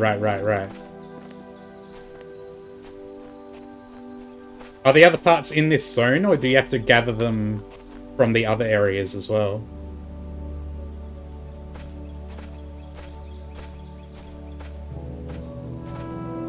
I guess they're from the other areas, because this is the only one I found.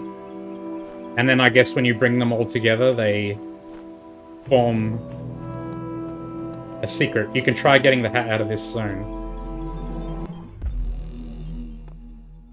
Right. So it doesn't go out of the zone with you.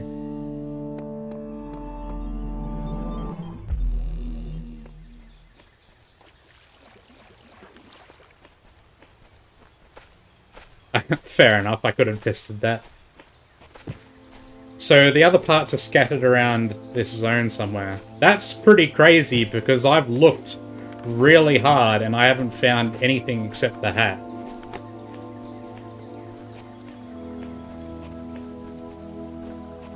So they must be pretty... Oh. There's one. It's a leg. Maybe it's just in the... within the boundaries of this, like, little area. If I don't have to look around in the puzzles as well, then it narrows the search area quite a bit.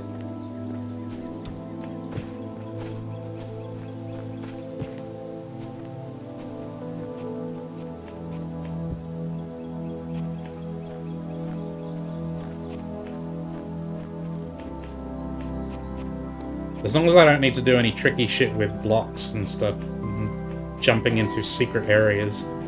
There might have been one in that little hidden area over there, and I just didn't notice it, because they're like hidden in these... That one, the leg was hidden in the grass. What was that? There we go.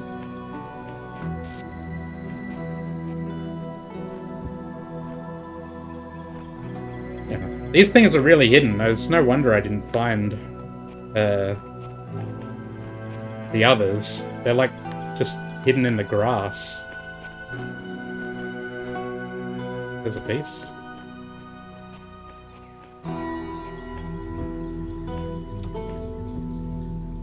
So we've got one arm, one leg, a body, and a hat.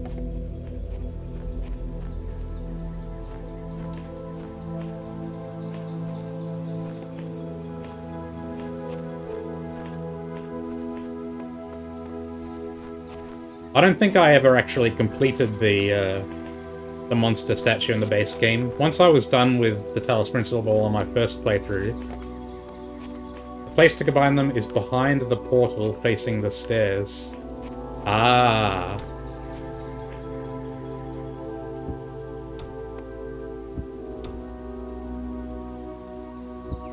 It says use, but it's not doing anything.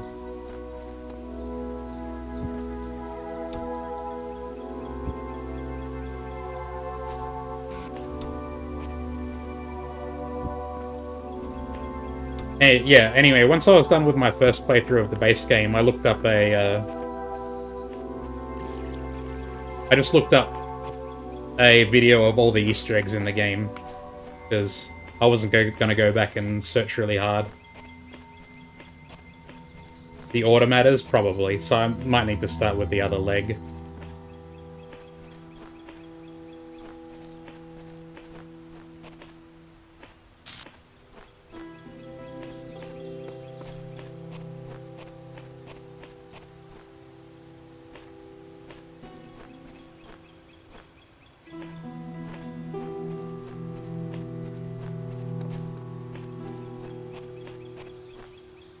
I looked pretty hard in the Talos Principle too.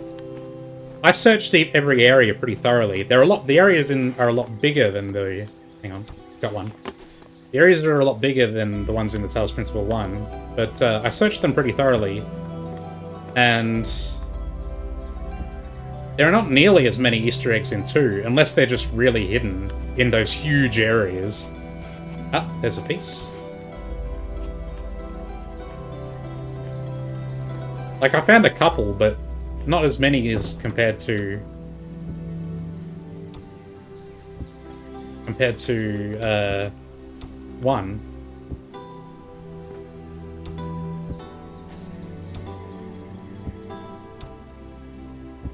No? Okay. I guess I'm missing the next piece.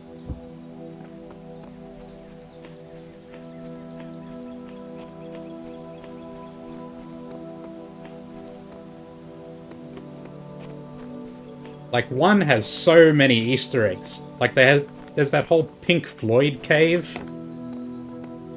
The Dark Side of the Moon prism that plays the song. I found that.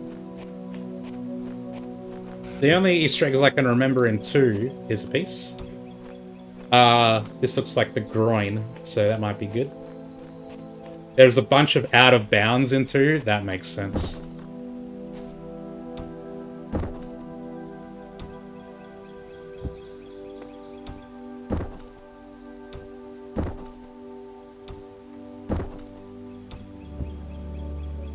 Okay, looks like we're missing one piece. I should look up a video of all the Easter eggs in 2. Because I only found a couple. I found the recorder. I found... Ha! The head.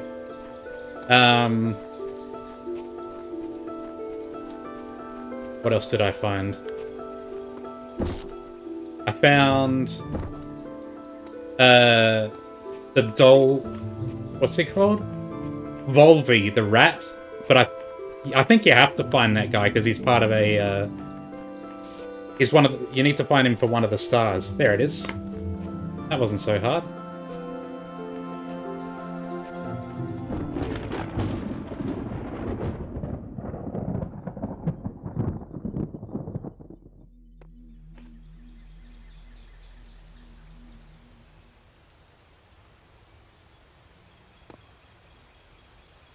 You gonna do something?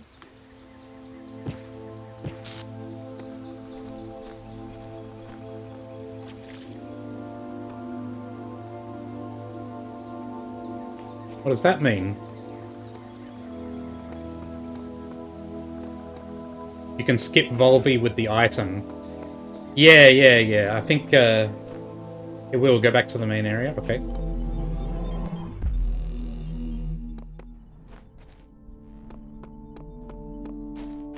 Do I go back in?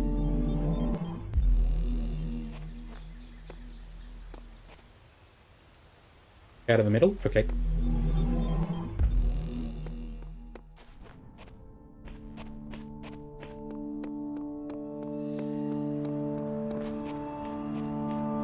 Oh, the other guys are here. The guys I rescued.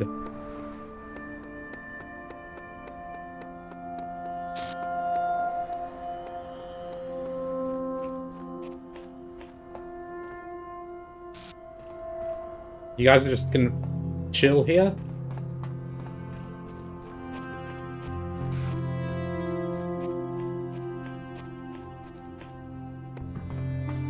What do I do from here? For the sigils? They should be dancing. Maybe it'll activate later? Okay. Oh, because I found the leprechaun? Fair enough. But I cleared out the first area. That was really hard. There were a lot of hard puzzles there. Well, there's a couple hard puzzles. That one with the recorder was really hard. But I found that,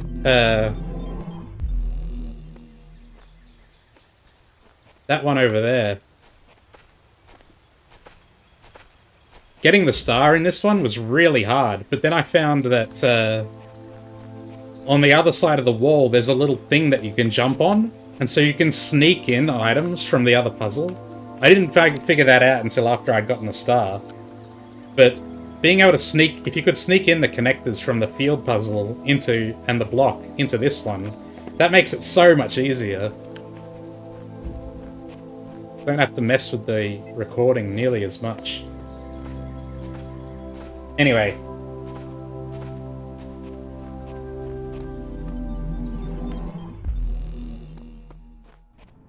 That's gonna be it for today, I think. It's surprising. I played for 4 hours and I was only able to do the first area, which is 4 puzzles and 4 stars. I felt like that's a bit of a slower rate compared to the main game, but I guess the things that are in here are hard. I'm looking forward to seeing the rest, but that's gonna be it for now. Looking forward to keep going with this. It's really fun. But that's all for now. See you next time. Cheers for watching. Hope to see you in the next one.